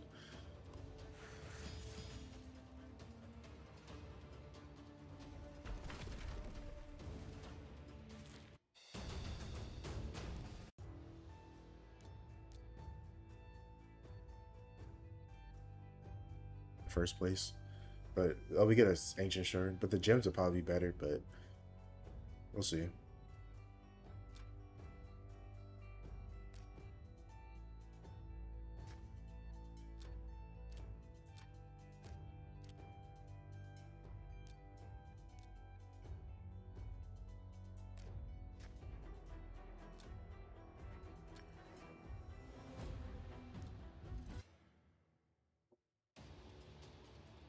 Yeah, that's why like, some people complain. They're like, "Oh, why am I? I'm starting a new account, but I'm not in CDC." It's because you can't join CDC while you're in the starter tournament, even though technically they're not in the same tab, which is kind of odd. But yeah, there's like certain rules around that.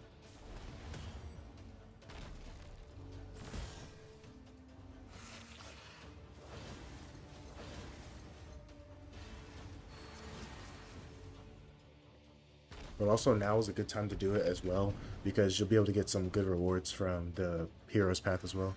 It's not the best hero's path, but it's a pretty decent hero's path, so you get some pretty good rewards from there as well. Especially if you're not even going for the fusion, you can like pull your shards now, and you can get a chance at some good relics as well if you pull all your shards that you get. So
Only 9 more.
Oh, that's unfortunate you didn't get anything. Yeah, it's really like 2x acres is decent, but it's still only a 12% chance to get something, so it's still a low chance.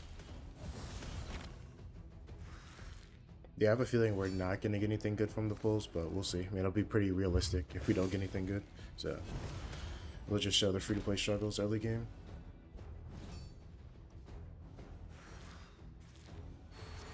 But now is also a good time to do it because if we are able to get some good progression and get some decent stockpile of shards, we should be able to get some of the. I guess hopefully they go for probably 10 man. They probably won't go for Scarecrow, but we'll probably go for 10 man for the event if we are able to save up on shards and stuff. So we'll see.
Yeah, I saw. We were talking about some of the builds, not builds, but some of their kits yesterday. Scarecrow looks like pretty bad. Um, and the only reason I'd be going for him on my main is if they do a guaranteed for the Stars of Jiang. I know they do. If you get all the champions, in the past they've done guaranteed mythical relics. So if they do the Stars of Jiang as the guaranteed relic you can get, um, which I don't know. I don't know if they'll do that or not. But if they do it, then I probably will go for all the champions. Well, I definitely will go for all the champions. But if they don't do that, then I will definitely be skipping the Scarecrow. But I'll probably go for the Tin Man. He looks pretty good. Yeah, I like his revive plus ally attack. It'll be good for early game. I mean, I probably just collect him just to collect him, but probably won't use him too much. But he'll still be good for most players. So if he's a guaranteed, I'll definitely go for him. The only thing is he will probably be guaranteed for like soulstone, so it'll be interesting to see how what his guarantee is. And then because I know usually the witch or the dungeon boss is usually a champ chase guarantee. Then obviously you have um, the Cowardly Lion is the fusion, and then Dorothy's the login champ, and then Tin Man and Scarecrow are probably guarantees. It'll be interesting which is which.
No, giveaway's still live. It's in the Discord still currently.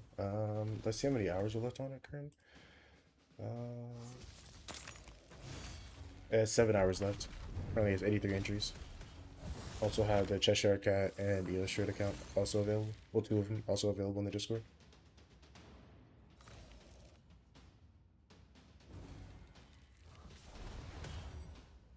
Yeah, no problem. Like I said, they're always in the Discord. If you want to, make sure you join those. I usually post them. Try to post them at least 2 days before. Otherwise, I need to post the ones for tomorrow as well. 1 second.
That's interesting.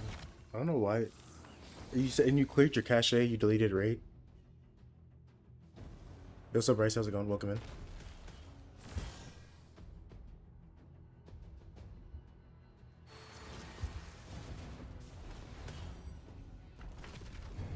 Did you also watch? Did you try? Did you watch MTG Jedi's video about it?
Oh yeah, it doesn't work on mobile. You have to be on PC. Yeah, I assumed you're on PC because you have to clear your cache, which it's only available via PC. My bad. I didn't realize you were on mobile.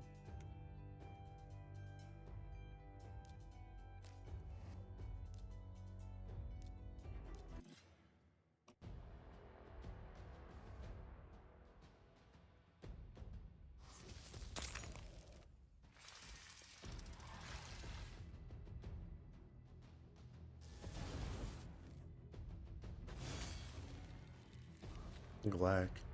King Galgabar? I believe he's Sylvan Watchers. I don't know who Glack is. Glycan is also Sylvan Watchers as well. That's who you mean?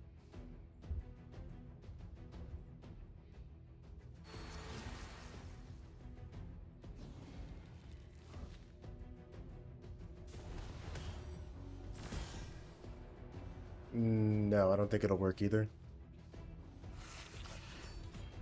I've never tried it via phone. I've only created new accounts via PC.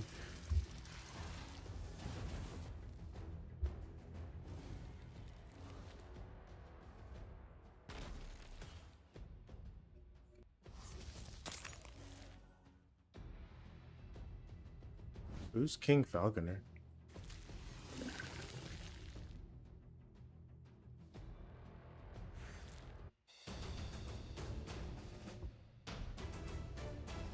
Oh yeah, he's Sylvan Watchers.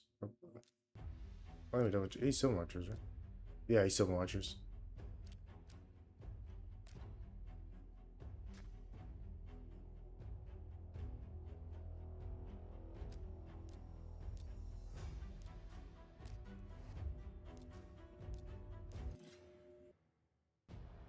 Ah, okay, makes sense. I was like King. I was like Falconer. I was like, who is Falconer? I was like, they had a new character I didn't know, or a new champion I didn't know about.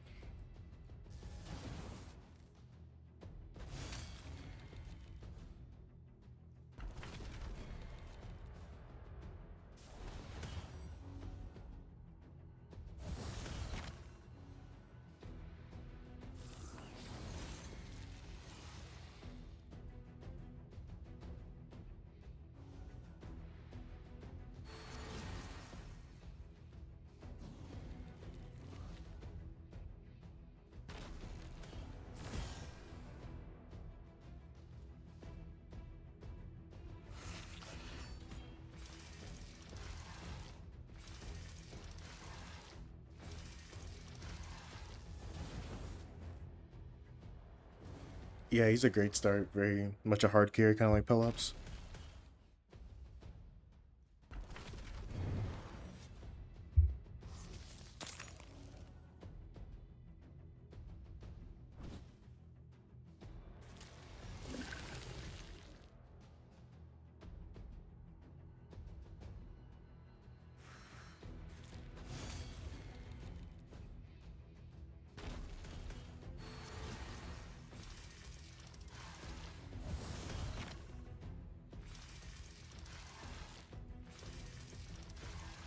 Yeah, he got buffed. I think it was like 2 or 3 buffs patches ago. Well, not patches, but like 2 or 3 buffs. It was like 2 or 3 months ago. I think he got buffed. But yeah, he's really good. I can't wait to get his I can't wait to get their passive set up. I gotta farm. Uh, I can't remember how much it is, but I need to farm either Venomage or Create into 5-star blessing before. So I'll probably farm some Magic Keep to get Create in probably 5-star, and then I'll farm Spirit Keep after that. But I'll probably farm Magic Keep, get him 5-star for the mission, and then farm Spirit Keep, and then after that I'll go back to Magic Keep.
Yo, what's up, Born? Welcome to the channel. Thanks for subbing.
No, I didn't know there was a challenge going on. Actually, I mean, I did, but someone just told me about it today. But no, it's just for me personally. I just want to see if it's actually possible to do a fusion, like a week after starting. Like if you save all your shards.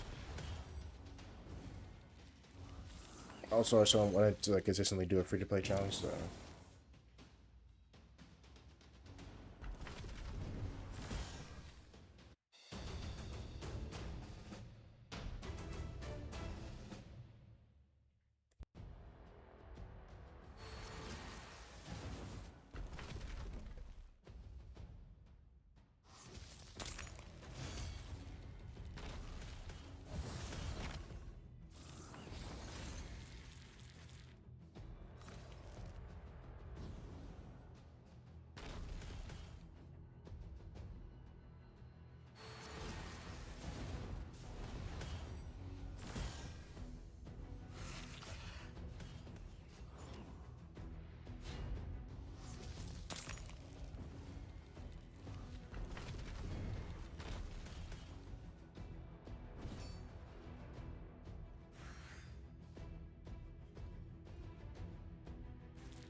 but it kind of just depends. Like if you're like at the point where you do your dailies, but you also go back and like for me, I'm at the point now where I'm going back and I'm redoing some of the stages in Faction Wars, so my dailies aren't the same anymore.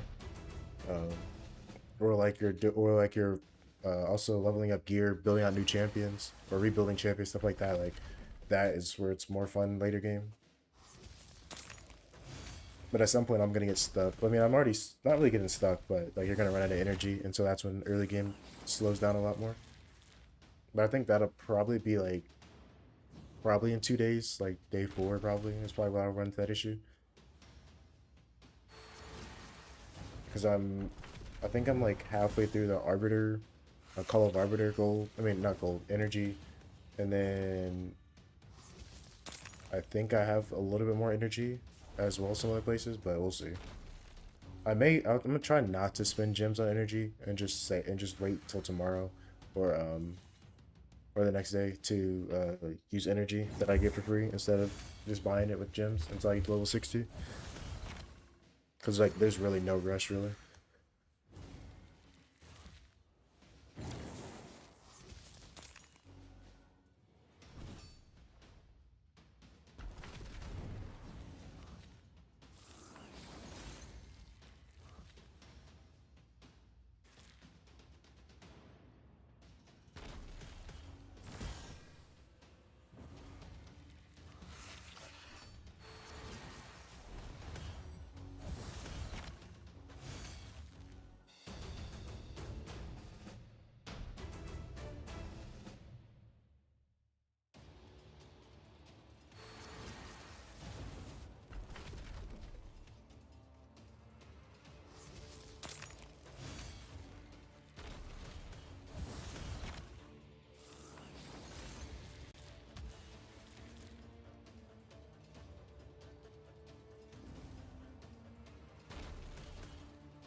Yeah, mid-game progression is pretty fun.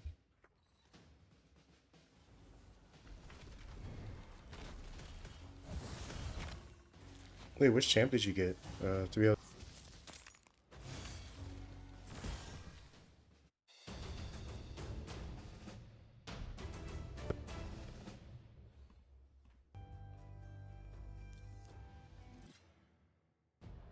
Oh yeah, nice. Yeah, Palace is really good.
Oh no, you're good. You can always ask questions. That's what I'm here to help you with.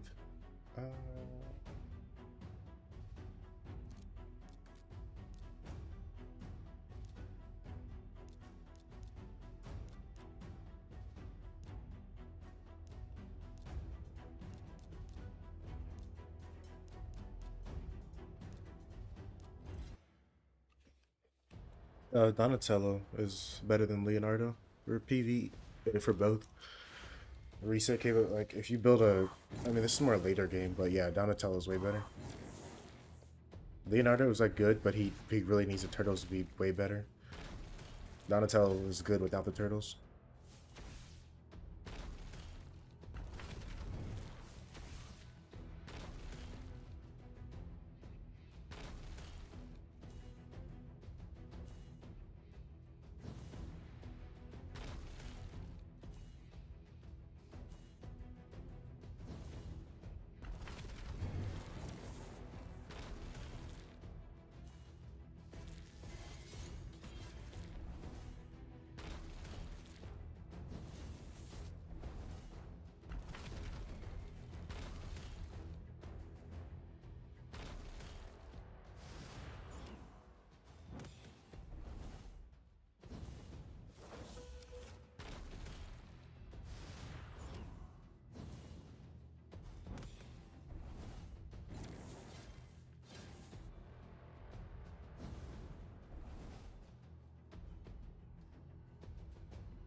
Yeah, definitely. I just need to. It'll be a lot better once I get Galkabar and Pelops 3-star ascension. Like I'm probably I might hold off on campaign until I get them both 3-star ascended. Like I might just spend my energy there.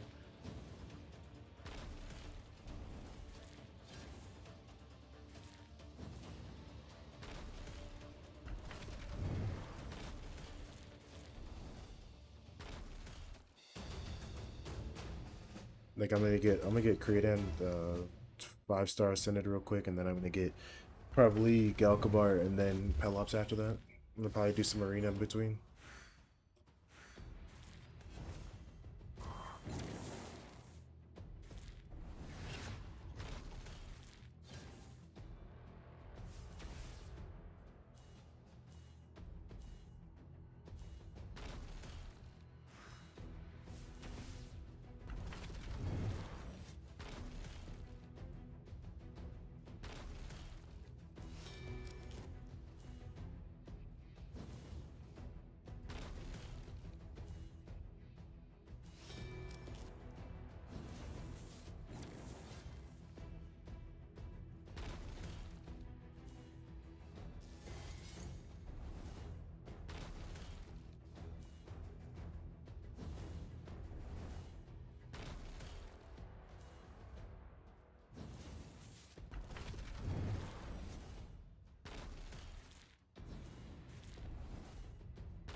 You should go to the owner of Discord, of the Discord channel. That's me, Skies.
Yeah, it's set to 51. So technically it's a 51% chance to win every time.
Well, yeah, good luck on the roulette.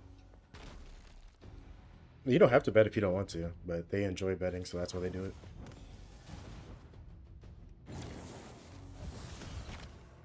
But they don't enjoy betting, they enjoy winning. I guess that'll be the better phrase.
What's up, Fist? Welcome in. Thanks for the follow.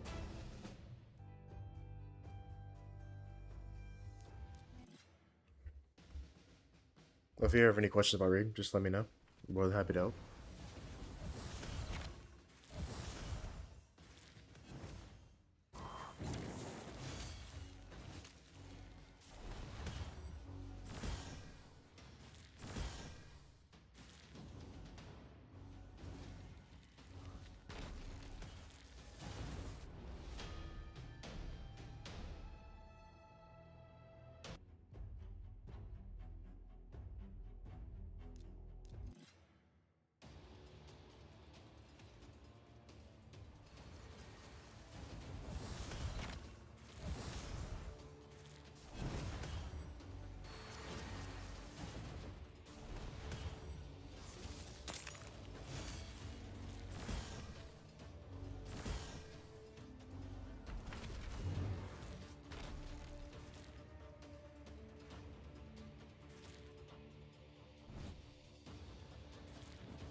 He lost them all.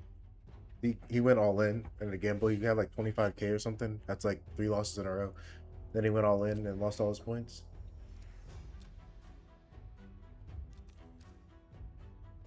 Yeah, it was super unfortunate.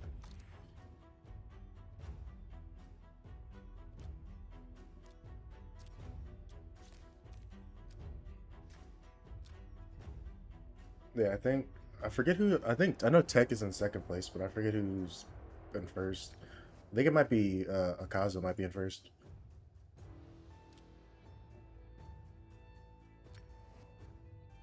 No, not literally. Like he's gone all in and lost. That's what he means. But he didn't lose 7 in a row. It was like I think it was only I think it was 5.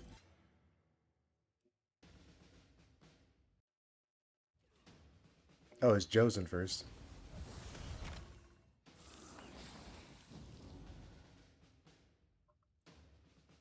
I feel like Corey's lurking because I never see him in the chat.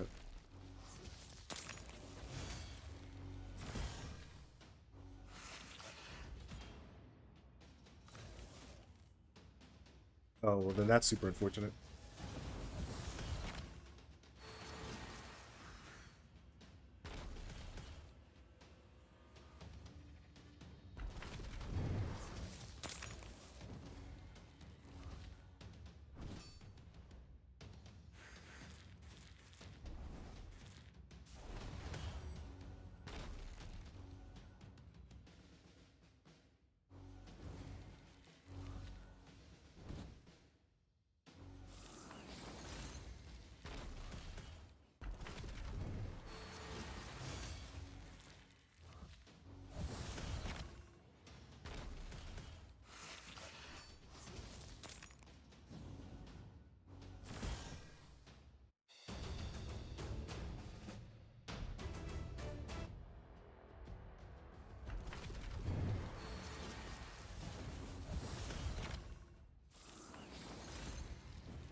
There we go. Finally got the 2 I needed. I think I only need one more magic keep superior potion. No, 2 more. Actually, only 1 more. Then I'll be good.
Yeah, let me know, Travis. I'm interested to see what the actual math is.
It's 2x.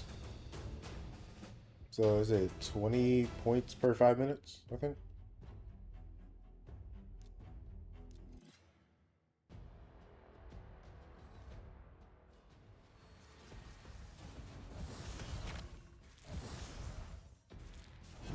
And then I think you get, I think it's 5 or 10k every time you desub. It's like automatic. 20 per 5. Or, yeah, basically, yeah. I can't make it per minute, unfortunately. Otherwise, I would. So it doesn't force you to watch your 5 minutes. But this, they don't have a setting lower than 5 minutes.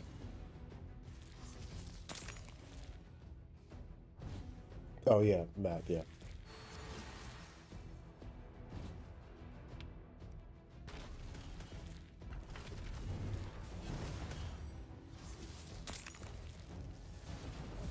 Oh, yeah, that reminds me, I need to add the other account as well.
It's pretty slow, but I mean that's pretty typical for early free to give accounts. But we've made some pretty good progress.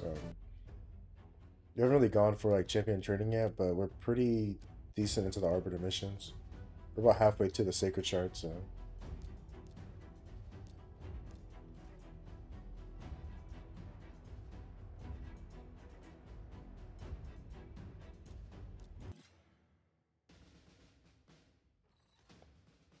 yeah, our goal is definitely to be able to get the 3 Sacreds by the time the fusion starts, which we should be able to because we're about halfway through Brutal campaign and we're about halfway to the other Sacred, so we should have 3 Sacreds by the time the fusion starts. So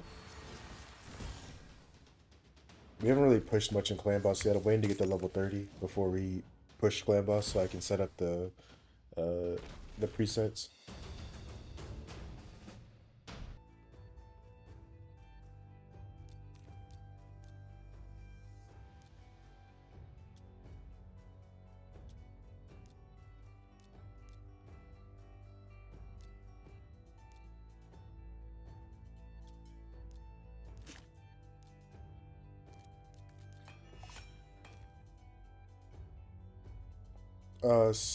4 years.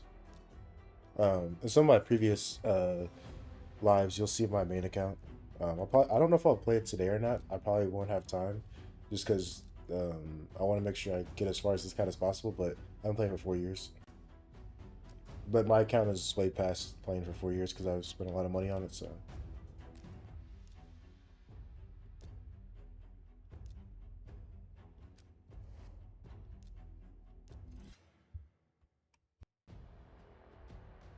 but yeah, my main account's pretty much end game. Like I've pretty much beaten every content except for uh, I don't have Marius on my main account, but it's just because I'm not doing the missions really.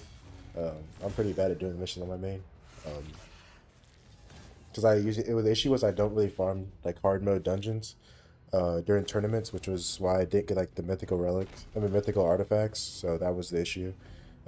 Why I was not really I was stuck, but I just wasn't farming it. But other than that, I don't have Marius, I don't have Polara, I don't have Ramatu, but most other champions I have. Well, all the other champions that are free I have, except for the Doom Tower.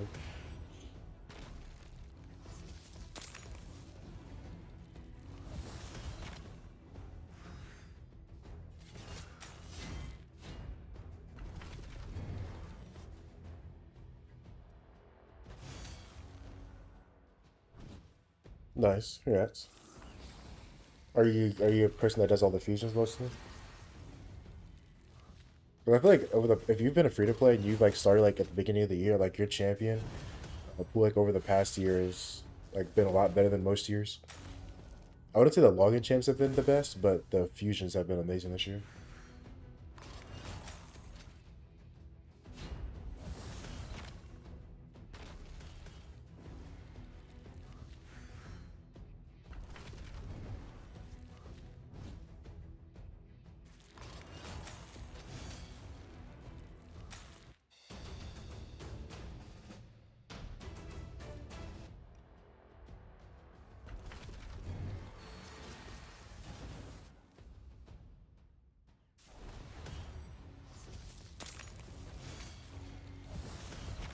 Yeah, I think when I was like, especially you'll see on this free to play account, like I won't be pulling shards like for anything really, unless it's the fusion event or guaranteed.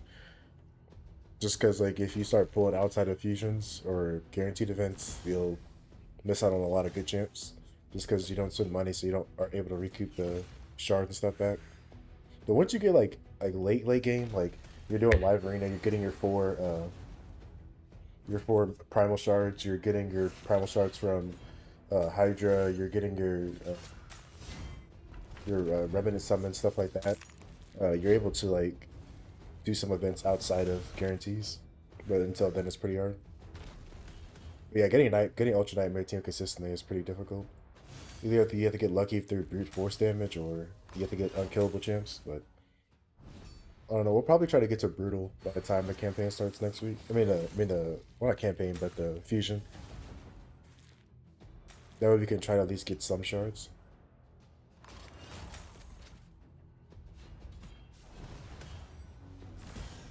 Are you doing Hard Grim Force yet?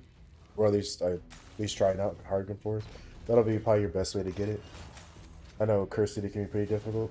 I think you only get what 5 or 10. No, I think it's like 10 or 15 in the first section of Curse City.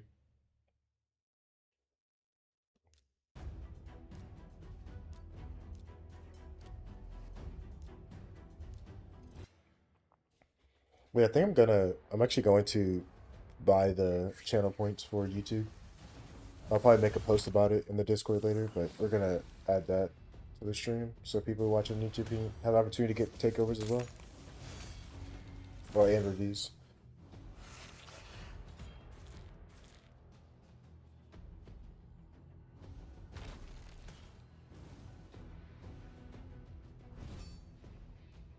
Yeah, that's definitely understandable. It's kind of hard to like. The thing with like raid is like there's so many champions that it's kind of hard to tell people like how to play the game without like tailoring specifically to their account. That's why I was like, that's why I started offering like takeovers and reviews because I was like, I can give people like be like, hey, you can build these champions out, but it's like a lot of people don't have specific champions. Even if they do, if, like obviously the fusions, like some people do, but people don't always do all the fusions.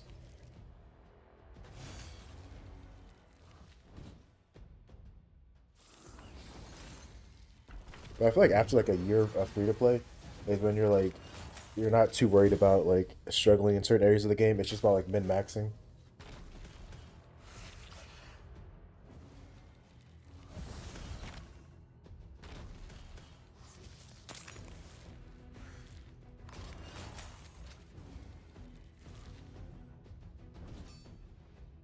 But no, for Grim Forest, all I say is like always do all the green stages and then like move to yellow and make sure you're getting. I usually do for mine. I do resistance and speed. Um, but it also depends on like your survivability of your support champions. If your support champions can survive without HP and stuff, then you should be good.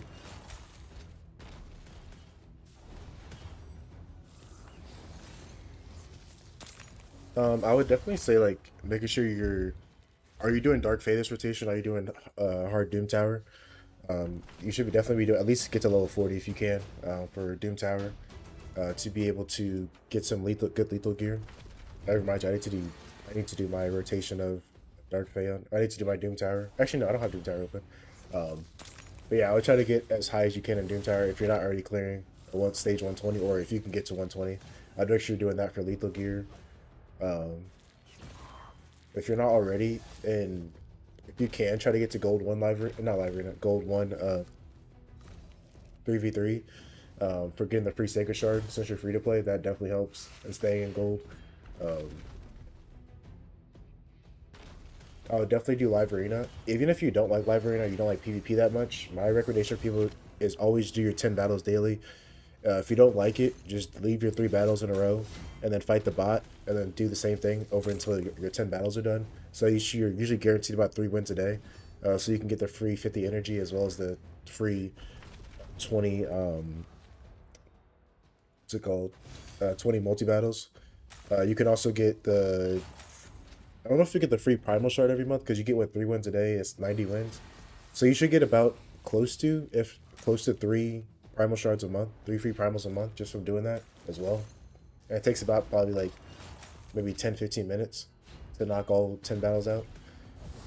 And if you, I really recommend if you do is spend the extra 10 gems to get like 4 wins a day, if you can, for that guarantees you for close to 4 chests, which guarantees you almost 4 primals a month. Which is like kind of like free shards for like 300 gems a month. So, oh nice, you got the forge unlocked. Let's go see what we get.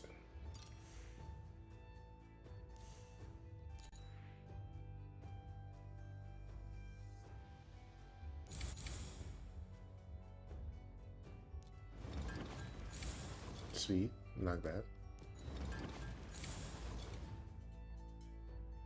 Accuracy, pretty good. Mm, not amazing, but we'll take it. Move more speed. Don't really need attack percentage. I put it on Kale or something. HG percentage, I'll take it. No speed though.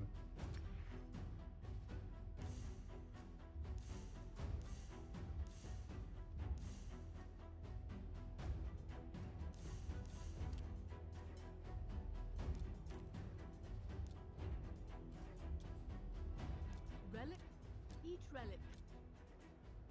You can increase your congratulations. One for in order to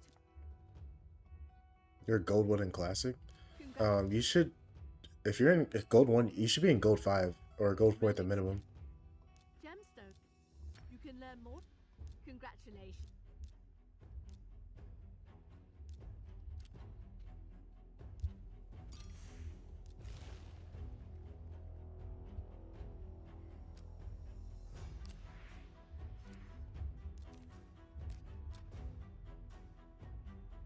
Nice, just got a fat man. Oh, okay, makes sense. Makes more sense. What was I doing again? Oh yeah, I was doing ice golem. Need one more piece. Using team you let's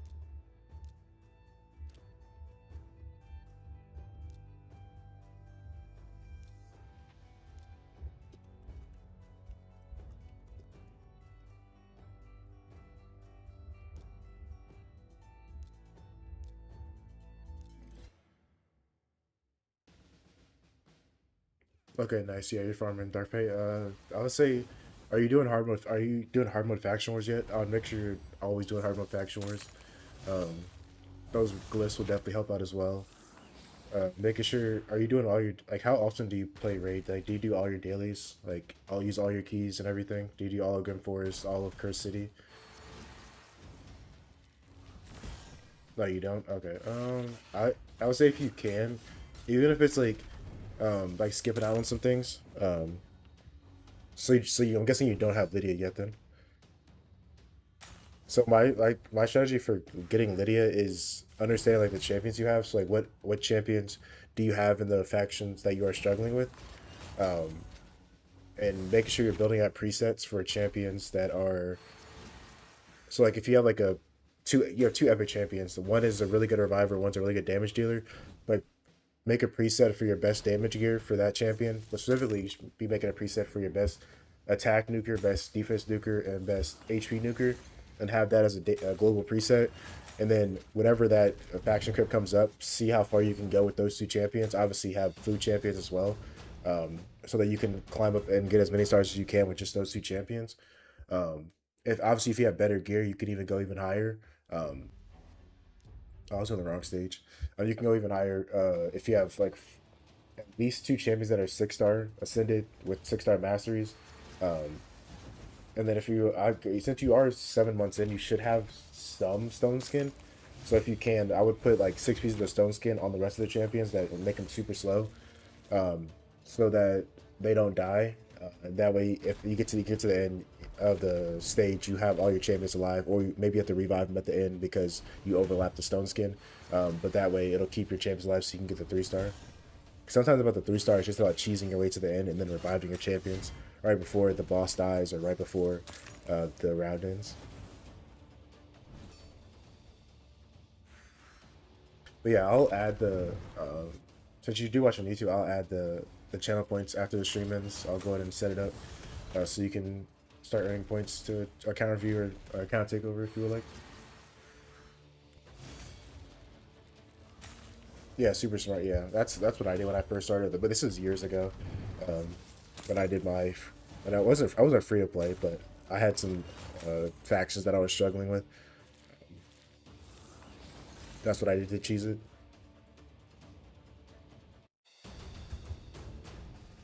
There we go. That's the last piece, I think. Yeah.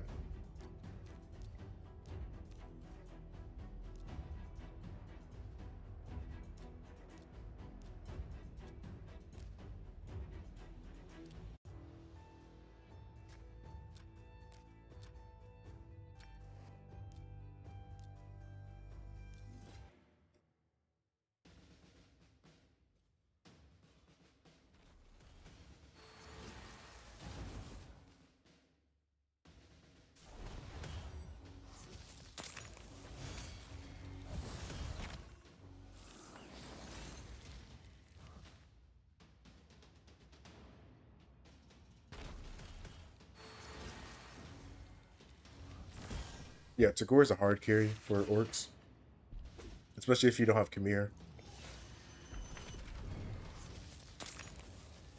No, Khmer is Ogre Tribe. My bad, not orcs. I forget what the orcs reviver is for their. What was the orcs reviver? I don't know. I don't use the orcs reviver in mine, so I can't remember who it is, who the legendary is. I think it's a legendary void or something.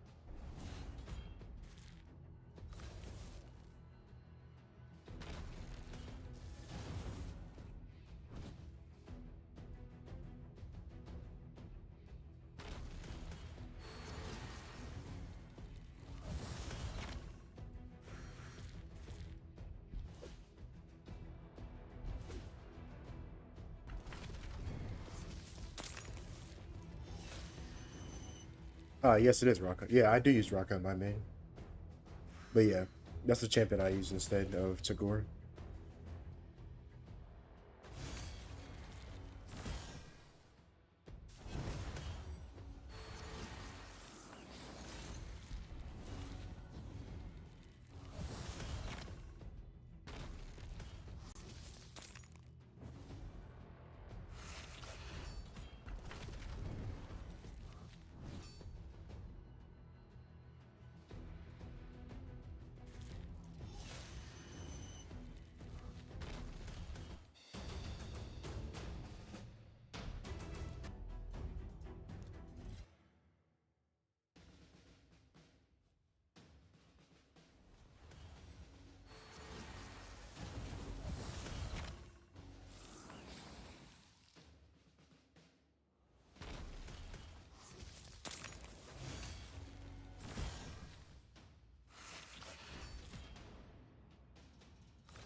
Um, Live Arena is. I mean, I can coach you on Live Arena. I'm not like. I wouldn't say I'm an expert at Live Arena, but I mean, I'm more. I have a high win rate because of my champions. Not. I mean, I have pretty good builds in my champions. Don't get me wrong. Um, but Live Arena coaching isn't. Is more just about understanding the counterplay of other characters. Well, yeah, but yeah, live. Yeah, I mean that has to more so with like any PvP content. But yeah, all my teams are built around synergy, so I mean, if a lot of people want it, I can go over like why I built my teams the way I built them. But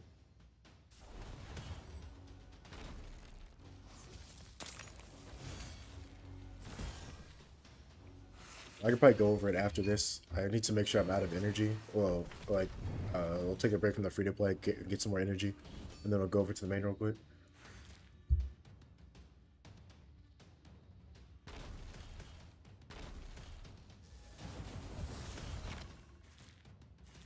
Oh yeah, it's no rush. I just need to make sure I don't have any energy. I'm not overcapped on energy, so while I'm waiting, I can regain some energy. You know, you gotta embrace the true free to play life.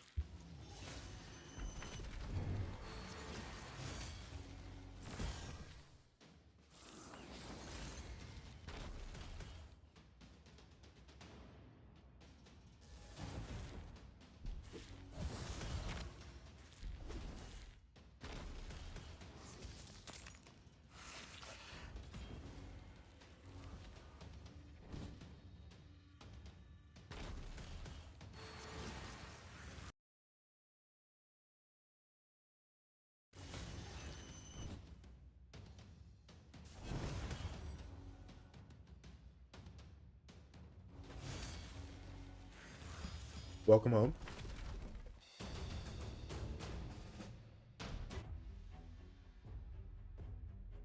All right, we're good on energy, so we'll go over to the main real quick.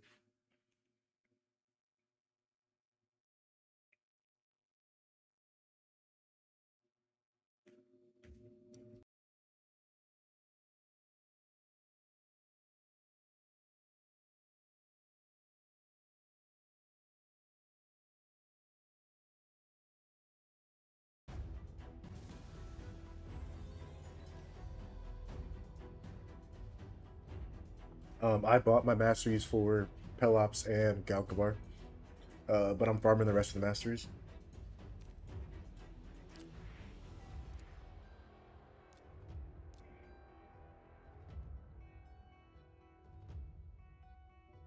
So we do like a guess for like what champions I got, the new champions I got to my account.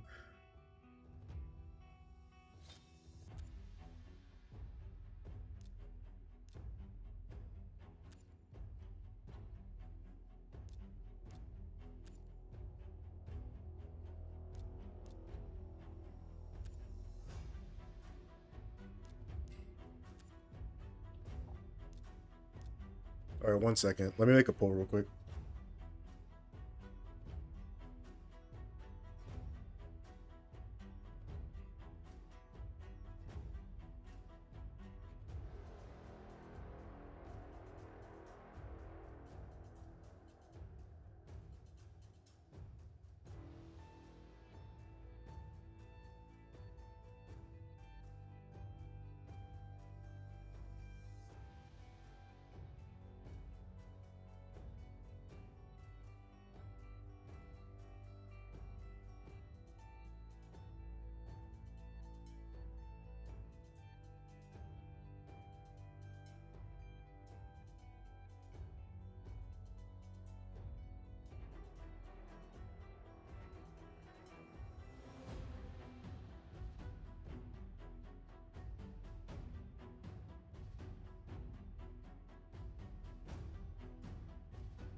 We'll go over the synergy while we wait for the poll to end. I don't know if you're here yet, Cowboy, but how I have my team set up. Basically, I run 2 lockout teams, and then I have this team here, which basically has this synergy between uh Naldua and Solinar. Obviously, those are 2 partner champions, so they have synergy. But this team, as long as there's no lockout, this team will basically always win, even against like predators and stuff. Uh, just because of how AI works. Predator, whenever he uses his A3, he always attacks the head champion. The same with like Armand's. Armand's always attacks the head champion whenever he does the strip, like the sheep debuff or whatever. So if you have Mercurial or something on your head champion or something, they won't be sheeped or they won't be killed or whatever. So that's something to know about the AI. But this team synergy is basically uh, she has a quad hitting A1, so she basically goes through Mercurial, but she also uses her A2 first always. So if the champion that she's attacking doesn't have any survivability, she'll basically block revive that champion off rip, or she'll take a stack of Mercurial off. So every start of the fight, she does 5 hits whenever she takes a turn.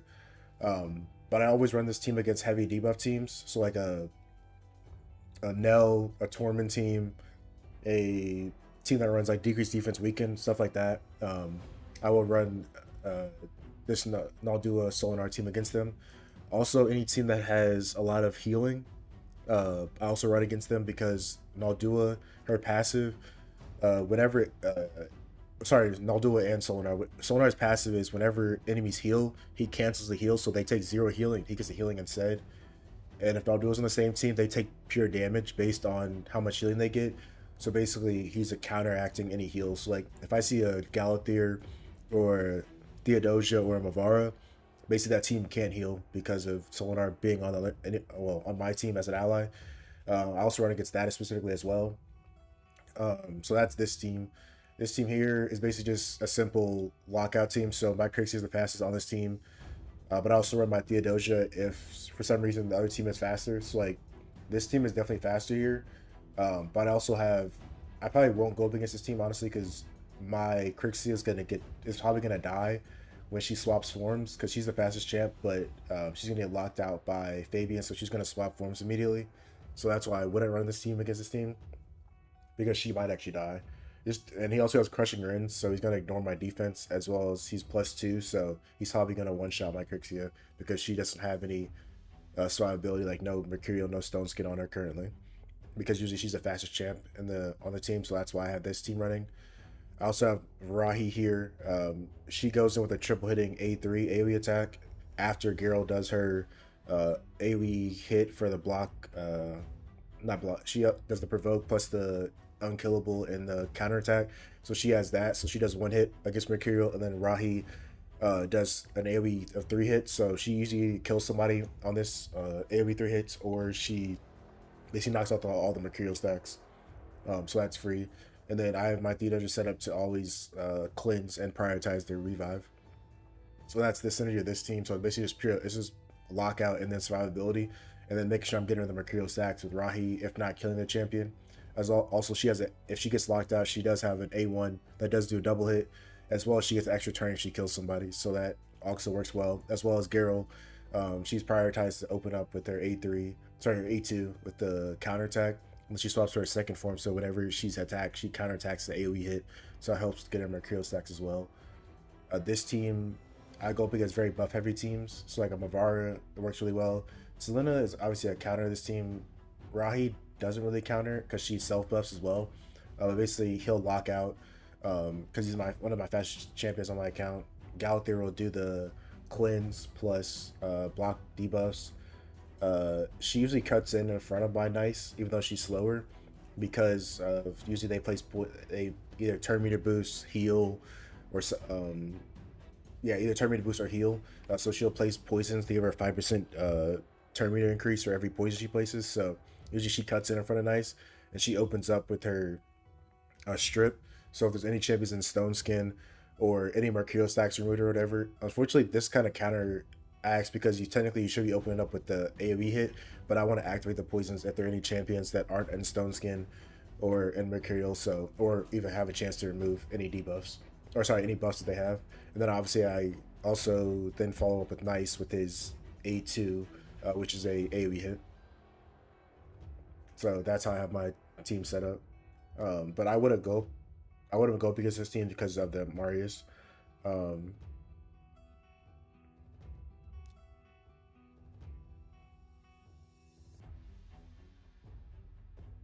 this is probably like this is a team where I would probably skip, but I just want to showcase how the teams work. So this team, I know I'm gonna get locked out.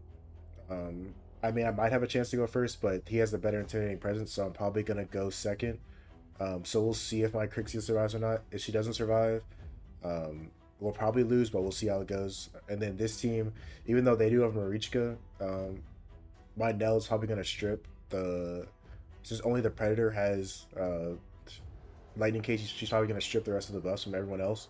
So that's that team. They'll probably go first with a lockout, even though my favorite's probably gonna die from the counterattack. We'll still go with this team, and then this team. I usually run against. I usually run a bomb team against this, but I'm kind of testing out my Solinar to see the how far this team can go. So that's why we're testing this team out.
But for this battle, this is why I always run up against any guy that does debuffs, because he just does a shit ton of debuffs on him. I mean, a shit ton of buffs on him because of all the turn meter boosts. Unfortunately, she dies, but well, she did get block revived.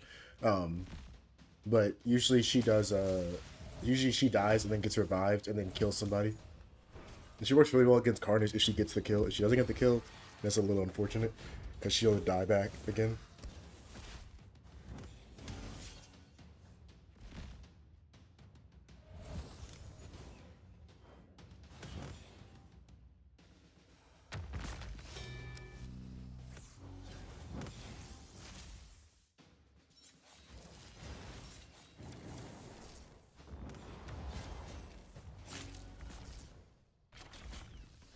I always like to run Nels against Predator because with his A1, he always heals himself. So she'll always place what's it called? A poison on whenever he dies. So I mean, whenever he get counterattacked with his A1, so which is really nice.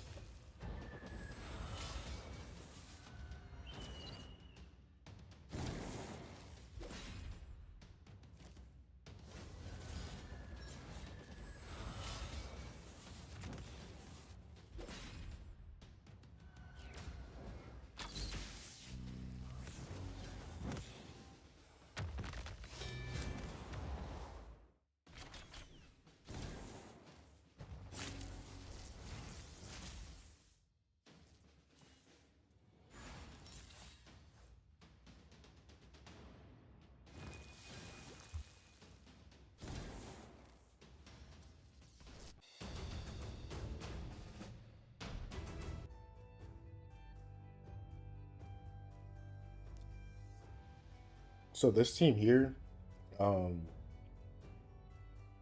this is a very like this could be either a Nell team or this can be a Solinar team, just because of how the champions work. Like they place a lot of healing, a lot of poisons will go up, or you could be a lot of turn meter boosts, so Solinar can be constantly counterattacking.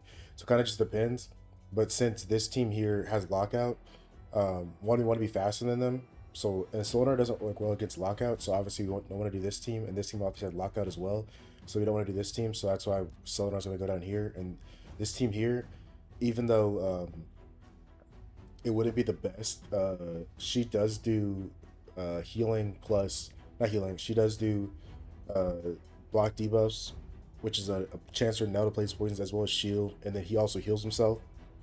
So this team works, and this team might be slower. So if we are slower, we're gonna have a chance to swap forms. So if we do swap forms, we don't have Marius to counterattack against us. So that's why I run these teams.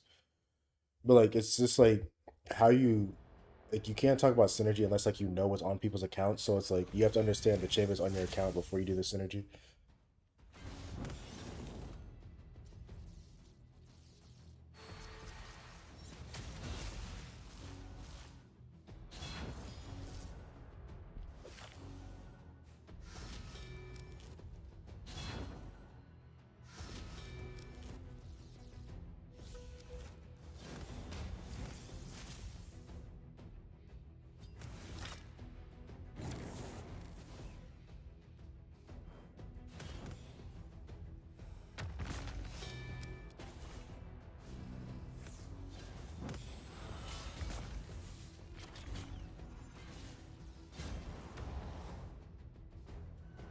Oh, I forgot. I also have Cardiac Heart on my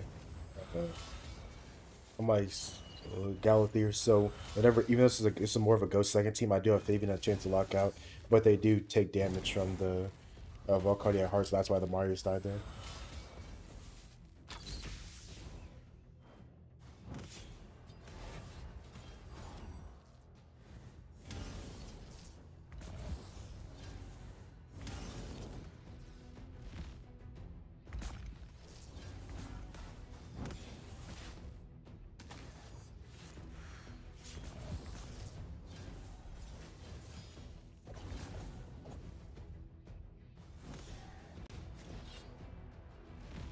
But yeah, also the other thing is team synergy as well. Has to do with like the reason why it's really complicated as well is I didn't factor in blessings or what's it called or relics. So like for each team, like each team also has blessings and relics that help with the team as well. Um, so for instance, for this team, she has a Somar crystal, so she has a chance. I think it's almost 100% chance. Yeah, she has a 90% chance to take an instant turn whenever an ally is killed to revive.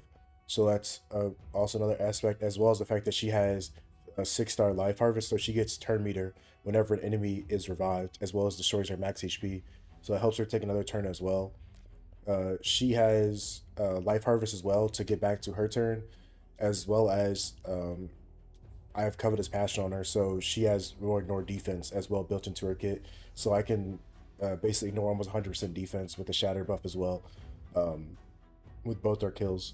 So that's also why I ever built this way. And then she has Soul More Crystal as well. So basically, if like Solinar dies or she dies, um, they are able to. Both my supports are able to take an instant turn before someone is revived. So that's also like another way.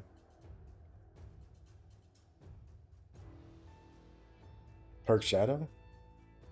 Um, I'd probably keep the heart on her, depending on what champion you're using. Like I have one on my Wixel, one on a support champion. You usually want to keep it on a support champion that doesn't have Mercurial on them, so they take damage, because the whole point of the low cardiac heart is to take damage and reflect the damage. So I don't think correct me if I'm wrong, but I don't think taking damage in Mercurial counts as reflection of damage. So if you have it on a champ that has 9-piece Mercurial, it doesn't work. So that's why I have it on my Galathier, but I would still have it on my Galathier regardless. With this team, I have my two lockout champions are both Spirit Affinity, so I have them in the Temporal Stagnator, which basically increases their chance. Well, not increases, but they have a chance to not or still lock out or decrease steal buffs or convert buffs, remove or increase the skill cooldown, even if it's a weak hit. So against Magic Affinity champions, you'll see sometimes I weak hit them, but they still get locked out. So that's why I use it on him, and I use it also on my Crixia as well, because they're both lockout champions. And then my Predator and my Nice, I have Zivia's Servitude, because they're both tanky champions. And as long as their HP isn't destroyed, they still do a lot of damage, even if they're low HP, but it won't be crit. And then I also have this on here, so like for nukers, if they kill somebody, they're doing extra damage after every kill. So for elongated fights, which Nice is usually in, he's doing more damage, as well as he had a lot of survivability built in there.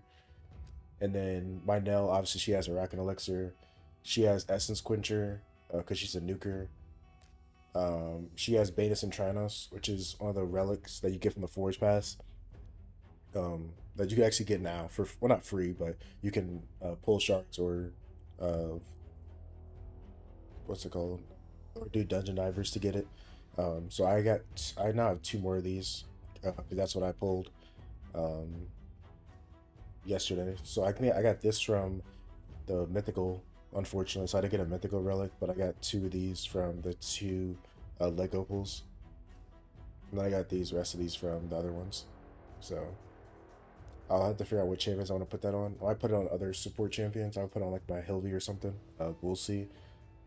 But yeah, that's kind of like that's like a brief guide of how synergy works. But like I said, this is like specifically for my account and like understanding what champions I have, what gear I have. So like if you want to do an account takeover, obviously I can go through and like build out the teams based on the synergy. It's more of an in-depth thing, but um, yeah, I can definitely like help with that.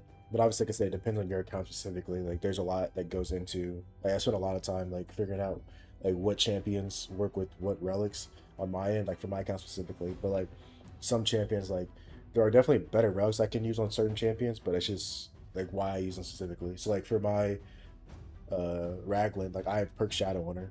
You wouldn't think to put Perk Shadow on a Raglan, but because I want her to have the opportunity to get back to her big heal or to get back to her uh, a revive. So because she only has a single target ally revive, I want her to be able to revive faster, so she gets an extra turn. And another champion is dead, she can revive them with 100% turn meter and reset all their cooldowns. So it's just like things like that when you're running champion, especially since she can't be locked out. You don't have to worry about her being locked out. So, but I also have life harvest on her, so she can get back to her turns faster to be able to revive another ally. So That's why I have champions built like that. Or um, I don't think I have any other champions that have like special builds like that. Oh, I do have this on um my R base because she has an AoE attack, but I've never really used it that much in PvP. Um, I do have Crown of Corruption on my.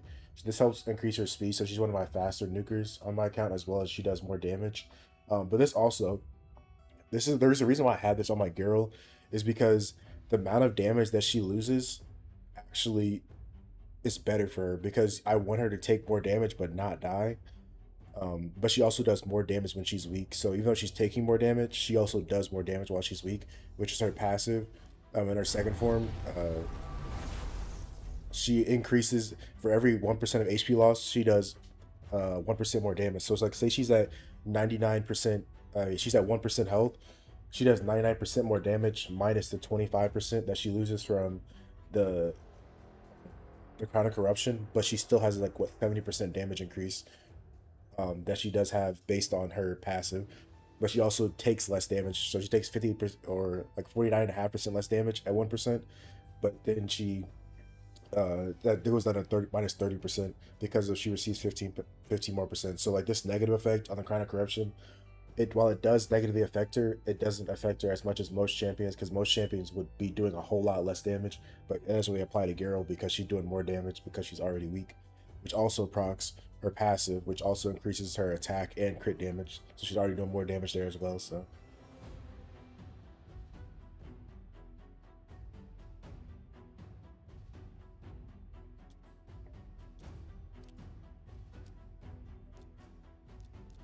but yeah, whenever you like redeem an account review, I mean account takeover, we can go over that like in depth on your account specifically.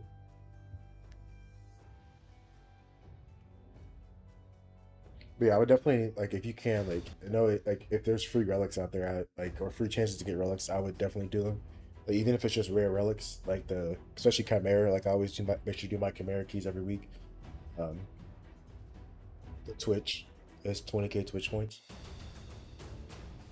The 10k is for the account review. 20k uh is where we actually go into your account and build champs and for specific areas. So like if you want PvP takeover specifically, obviously that's 20k, and then you redeem that, and then we can go over and rebuild your champions.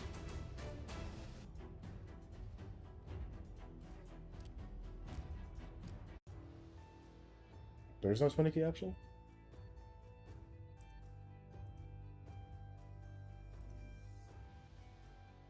Oh, my bad. It is hidden. My fault. It's hidden. That was my fault. I thought I'd re. It was. I guess I accidentally hit the button. Yeah, it should. If you refresh, it should be there. Or if you click it again, it should be there. Okay.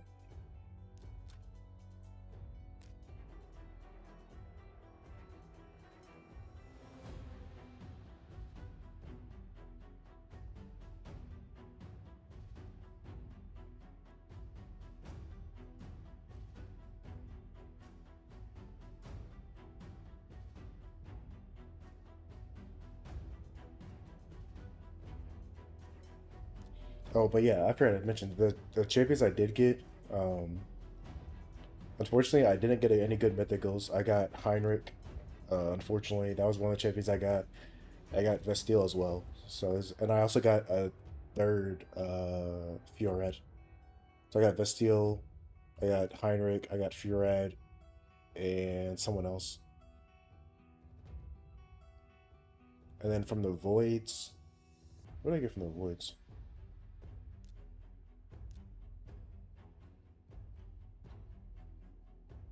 Oh, I got Warlord and Supreme Kale.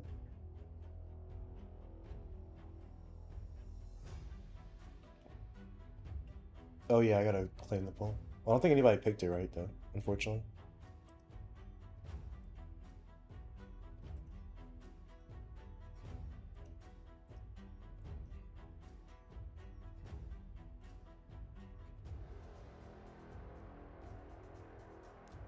But yeah, so I probably, I mean, I don't even know if I want to do a guide on him. He's super bad. Um, but I'll probably build him out for Faction Wars because it'll probably be helpful for me full clearing stage 21 every time. But other than that, I have no other use for him, so he'll probably be in some pretty bad gear. But we'll probably be having a guide on Vestile here pretty soon. Where is she?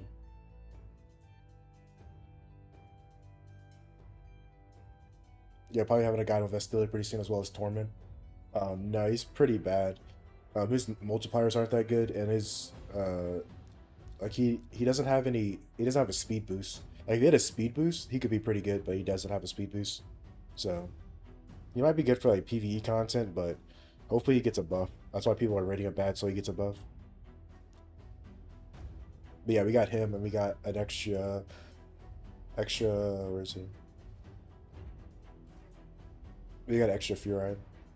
So basically, some of the other champions you see like are already we already plussed them because there was no need for keep him. So yeah, so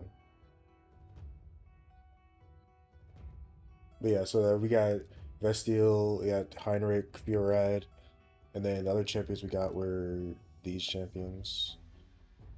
Oh, I skipped over him. We got Supreme Kale, Warlord, Shayak, Narma, and Ireth. These two are new. Narma obviously was a dupe. Lady of Ireth, I think, is new, and Shayak obviously is a dupe. I have to double check. I think. Do I have the orcs done? I do have the orcs done. There's no really champion I need. I might just plus one them, honestly. I'm probably gonna plus one all those champions because I don't need any of these champions. And then we already did. Where is Narma? Is Narma not undead?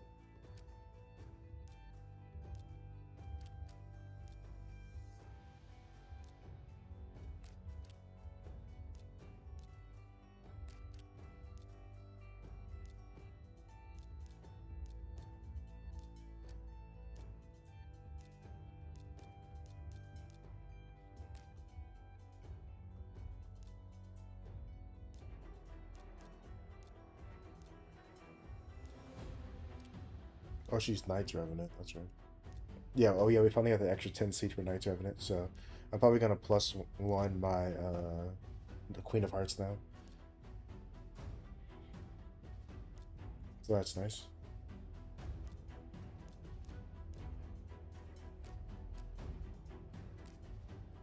But yeah, that was really about it. Besides those only pulls we had, which I mean are still pretty good, are really good pulls, but we didn't get anything like super game changing, unfortunately.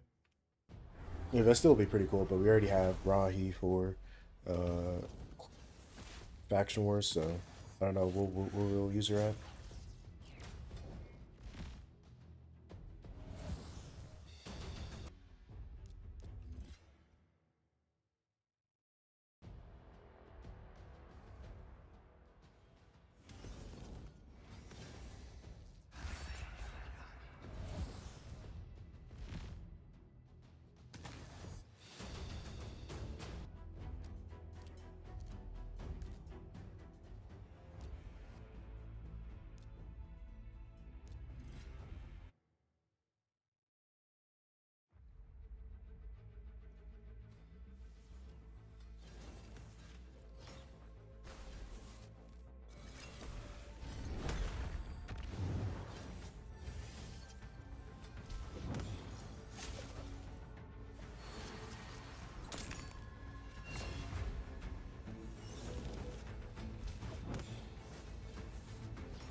Did somebody resub? I think I missed a resub.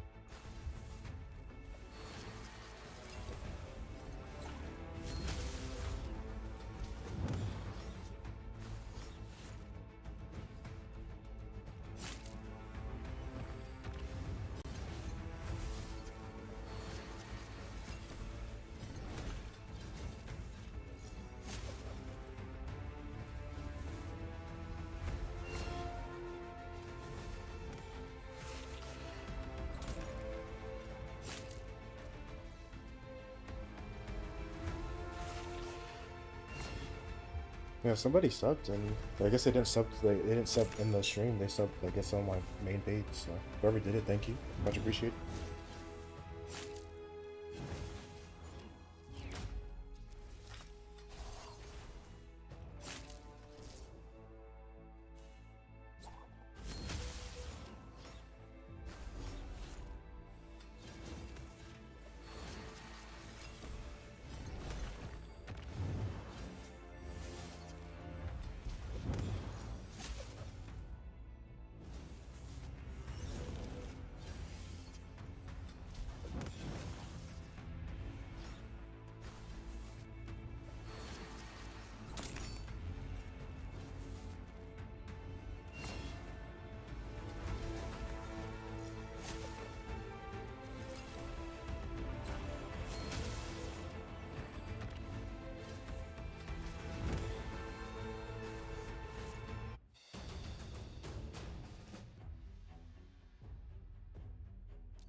Alright, we'll finish up this last delay, then we'll go back to the free to play.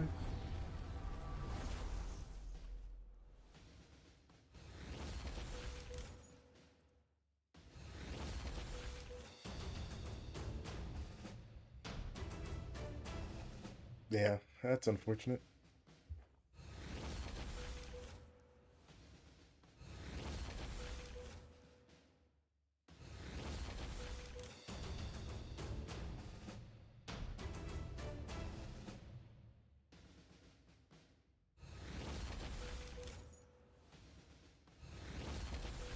Good luck.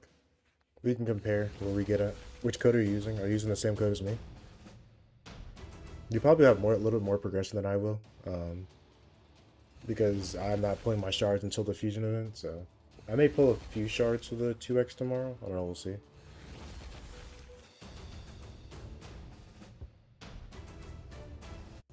And sorry, the 2x is just for my account because it's a new account.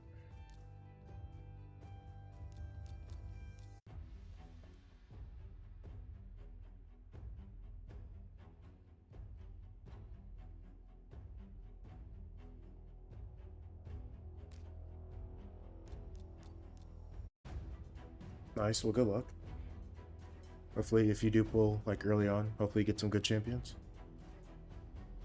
Like I said, I'm gonna go for the fusion, so that's why I'm not pulling my shard. Well, not too many shards.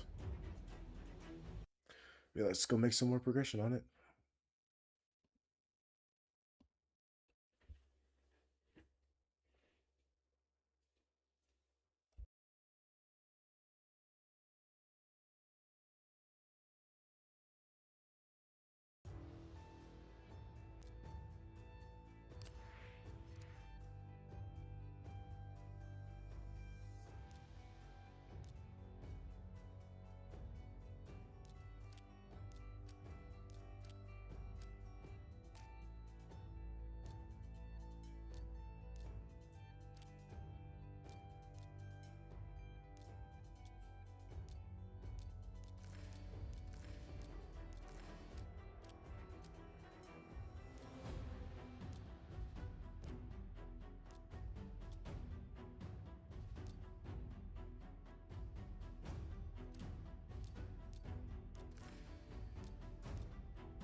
Sorry, Gons. I mean, Corvus with Pelops is pretty good, but I like King Alkmaar better because he provides more healing, as well as I like the passive for the instant poison activation as well.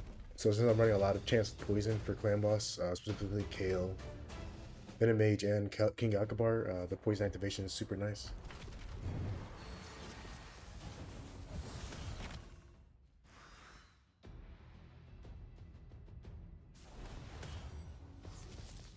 But yeah, I don't think you can go wrong with either. I also don't remember the champions that are involved with the Corvus Pelops code, like for level 10, 20, and 30.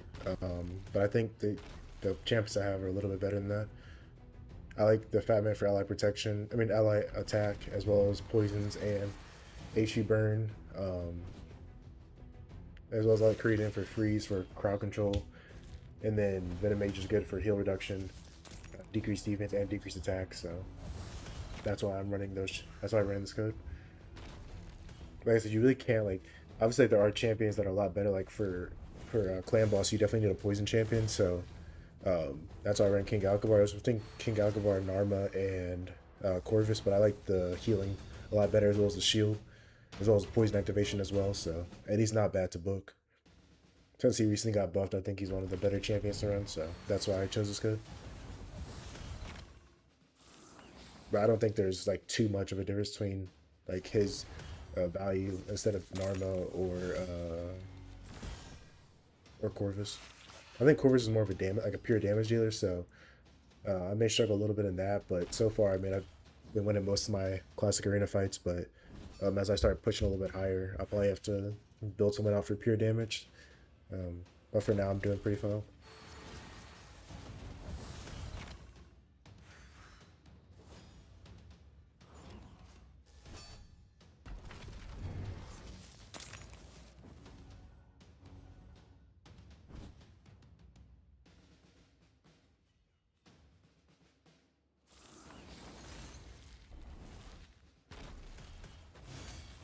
Oh yeah, I also forgot to mention. Yeah, if you guys also want to gamble, you're also your points on. You can also gamble as well on YouTube as well. Just so you know. Right, I think I said. Did I say? 1 second. Let me confirm that real quick.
Yeah, one thing they're used for is for accounts or for um, if you want to like a live arena battle or something, you can redeem it. But it just gives you guys something to have.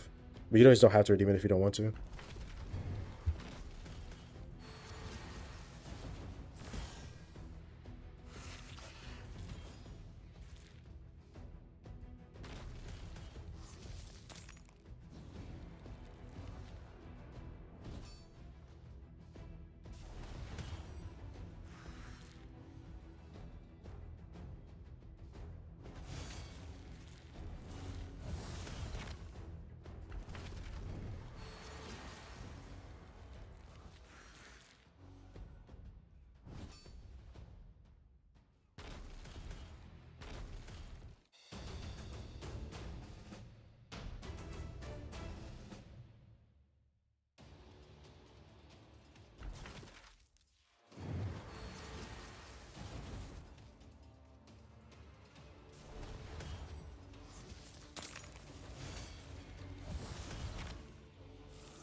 Probably. I mean, for the foreseeable future, yes, but I probably will swap out Creadin for Farrakhan. But yeah, it'll probably be this team. I might swap out. Yeah, either swap out Creedon for Farrakhan or Kale for Farrakhan, but one of the two. But yeah, this is gonna be my team for pretty much everywhere for the foreseeable future until we start pulling shards, which won't be until next week. So actually, it just depends. I mean, we may pull some shards tomorrow. We may do a quick 10 pop or something, just depending on what our shards are looking like tomorrow. Because tomorrow is the 2x for ancient shards, so we might do a like 10 pop or something, but we'll see.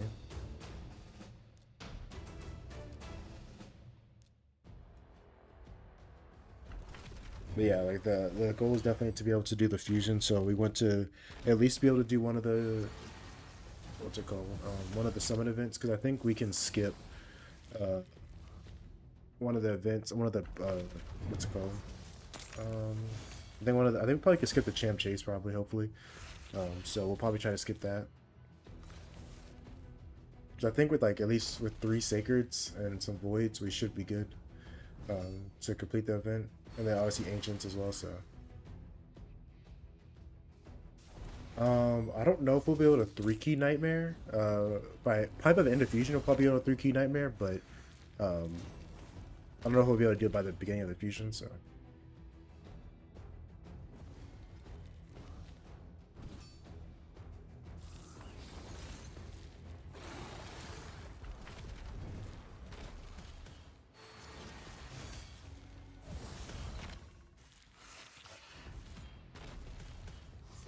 yeah, I had to burn some mysteries, unfortunately, to complete one of the challenges I was stuck in for the Arbiter missions. But yeah, once we start getting a farm down with King Galgabar, maybe we'll probably or whatever champion we get, that's when we'll start getting some mysteries.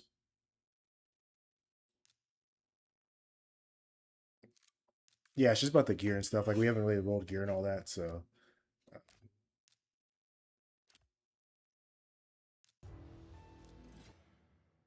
nothing of substance just yet.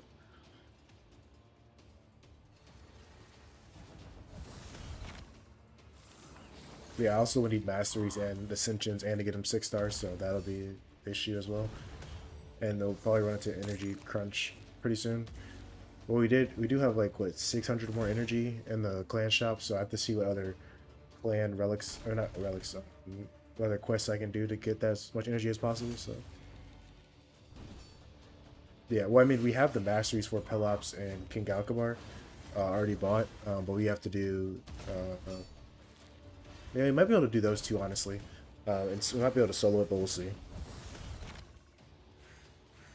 We've already booked Pelops' A3, and then we booked Creadin. I think his like we put 6 books into him, so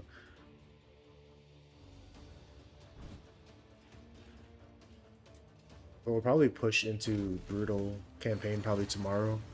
Um, Probably try to get that set up, and then probably once you get to like get brutal fully done, we'll probably start farming. Um, Probably most of the time we'll probably spend on this account probably farming, so we might not be streaming this probably after tomorrow. I mean, like consistently, if we're just farming the campaign, we'll probably be on the main and the other accounts tomorrow or later in the stream. Actually, tomorrow will be a shorter stream, so probably back on Monday. Yeah, maybe Monday we'll be back on the free to play account after tomorrow.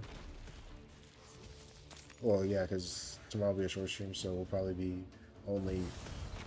Yeah, I'll probably farm Brutal afterwards and get some food champion set up, but it's going to be a while anyway.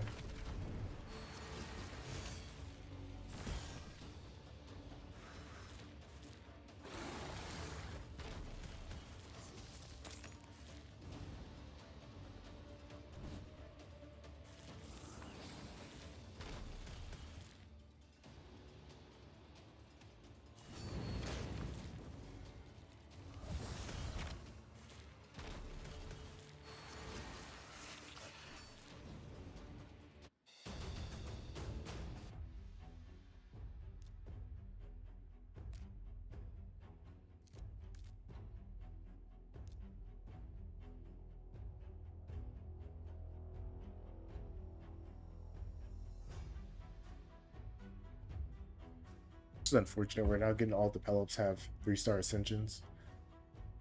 It's unfortunate.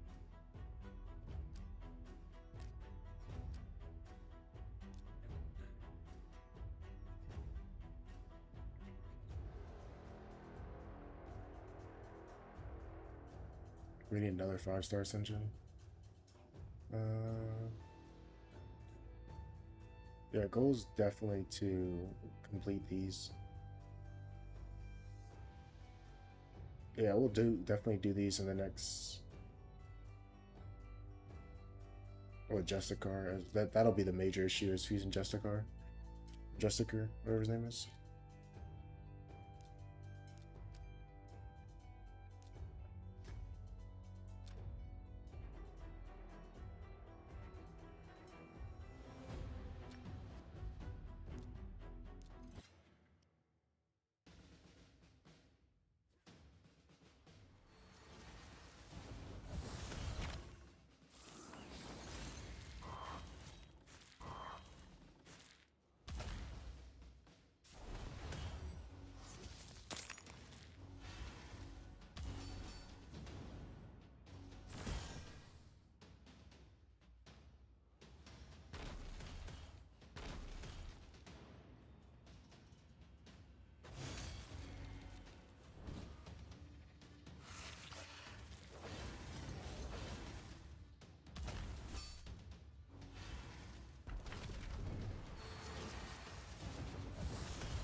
Super Victory.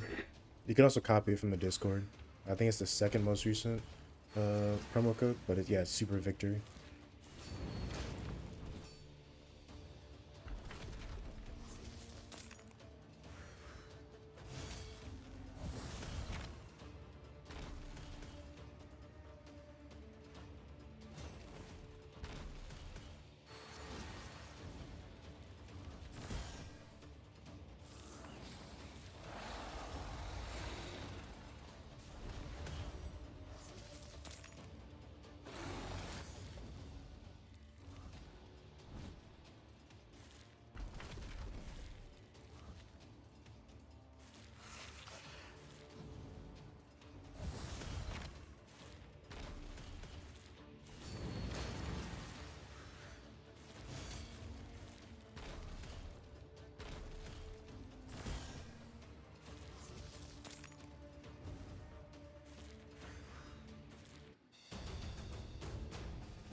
Yeah, that's what someone said earlier in the chat that there was a code with that.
Yo, what's up, Soul? How's it going? It's going pretty well. Making some decent progress. About halfway, a little over halfway through the Arbiter missions for, well, not almost Arbiter missions, but halfway, a little halfway to the Sacred Shard. So making some decent progress.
It's not bad. It's nice slowdown from the dailies on the main.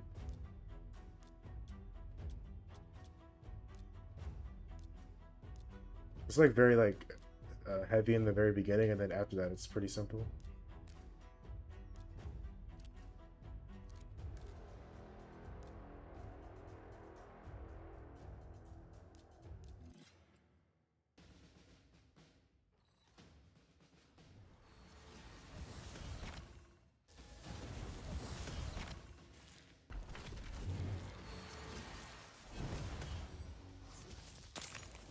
Oh, that's unfortunate. Yeah, Dark Phase pretty difficult in the beginning.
It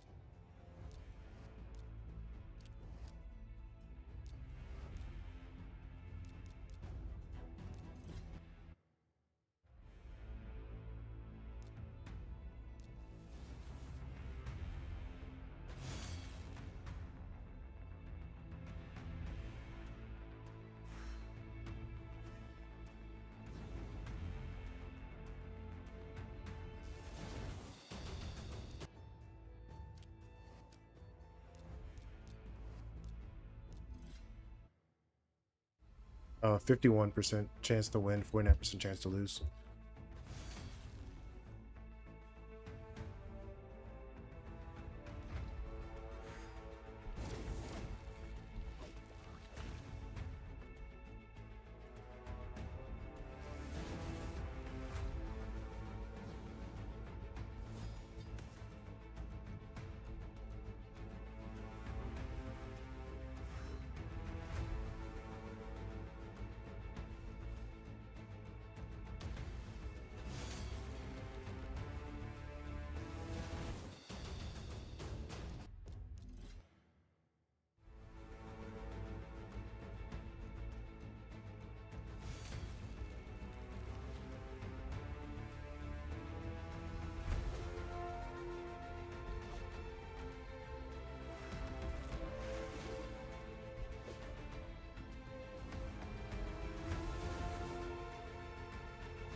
I'd probably say the King Alcabarker, this code, or Narma code. This works good as well. Or Corvus. I mean, you really can't go wrong with either three of them. All of them are good. I think King Alcabar is probably better because it works for clan boss and outside of clan boss, but this depends on whatever champion you like best, honestly. But they're all very good.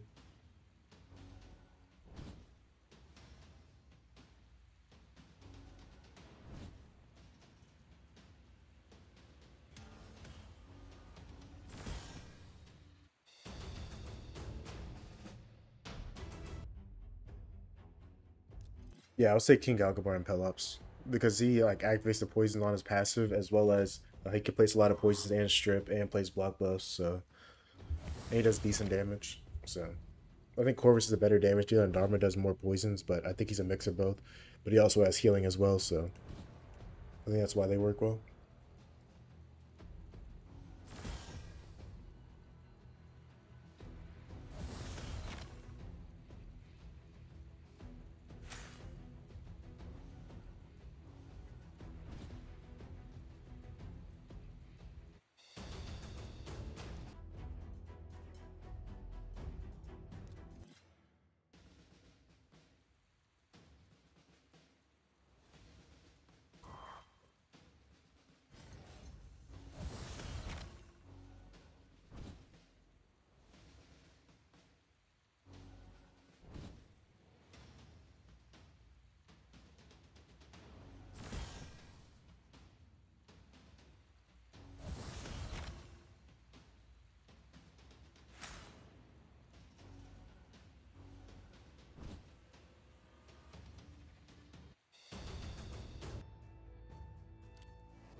Well, I think this would be a good stopping place for today since we're basically uncapped on energy. But we'll be back tomorrow, same time, around 9:30, 10. It'll be a pretty much shorter stream tomorrow, probably only like a few hours. But we'll probably making some progress on uh, the campaign, probably going for or pretty close to getting the sacred shard here. So we'll be at 2 sacreds tomorrow, most likely. And then we might not get to this at the end of week, just because of some of the missions might take us a while or probably run out of energy. Um, but yeah, hopefully we'll be able to get that sacred at least by the event. If not, it would be kind of sad, but hopefully we do get it. But yeah, then we'll make some decent progress. I'll probably try to one key clan boss off stream. And hopefully we'll pull that in the morning, and then we'll probably go for hard tomorrow. Try at least 2 key hard and then make our way up. But yeah, as always, thank you guys for watching, and I will see you guys tomorrow. And also, just as I know some of you guys saw on the Discord, but I do also have channel points on YouTube. So I know some of you guys don't like ads.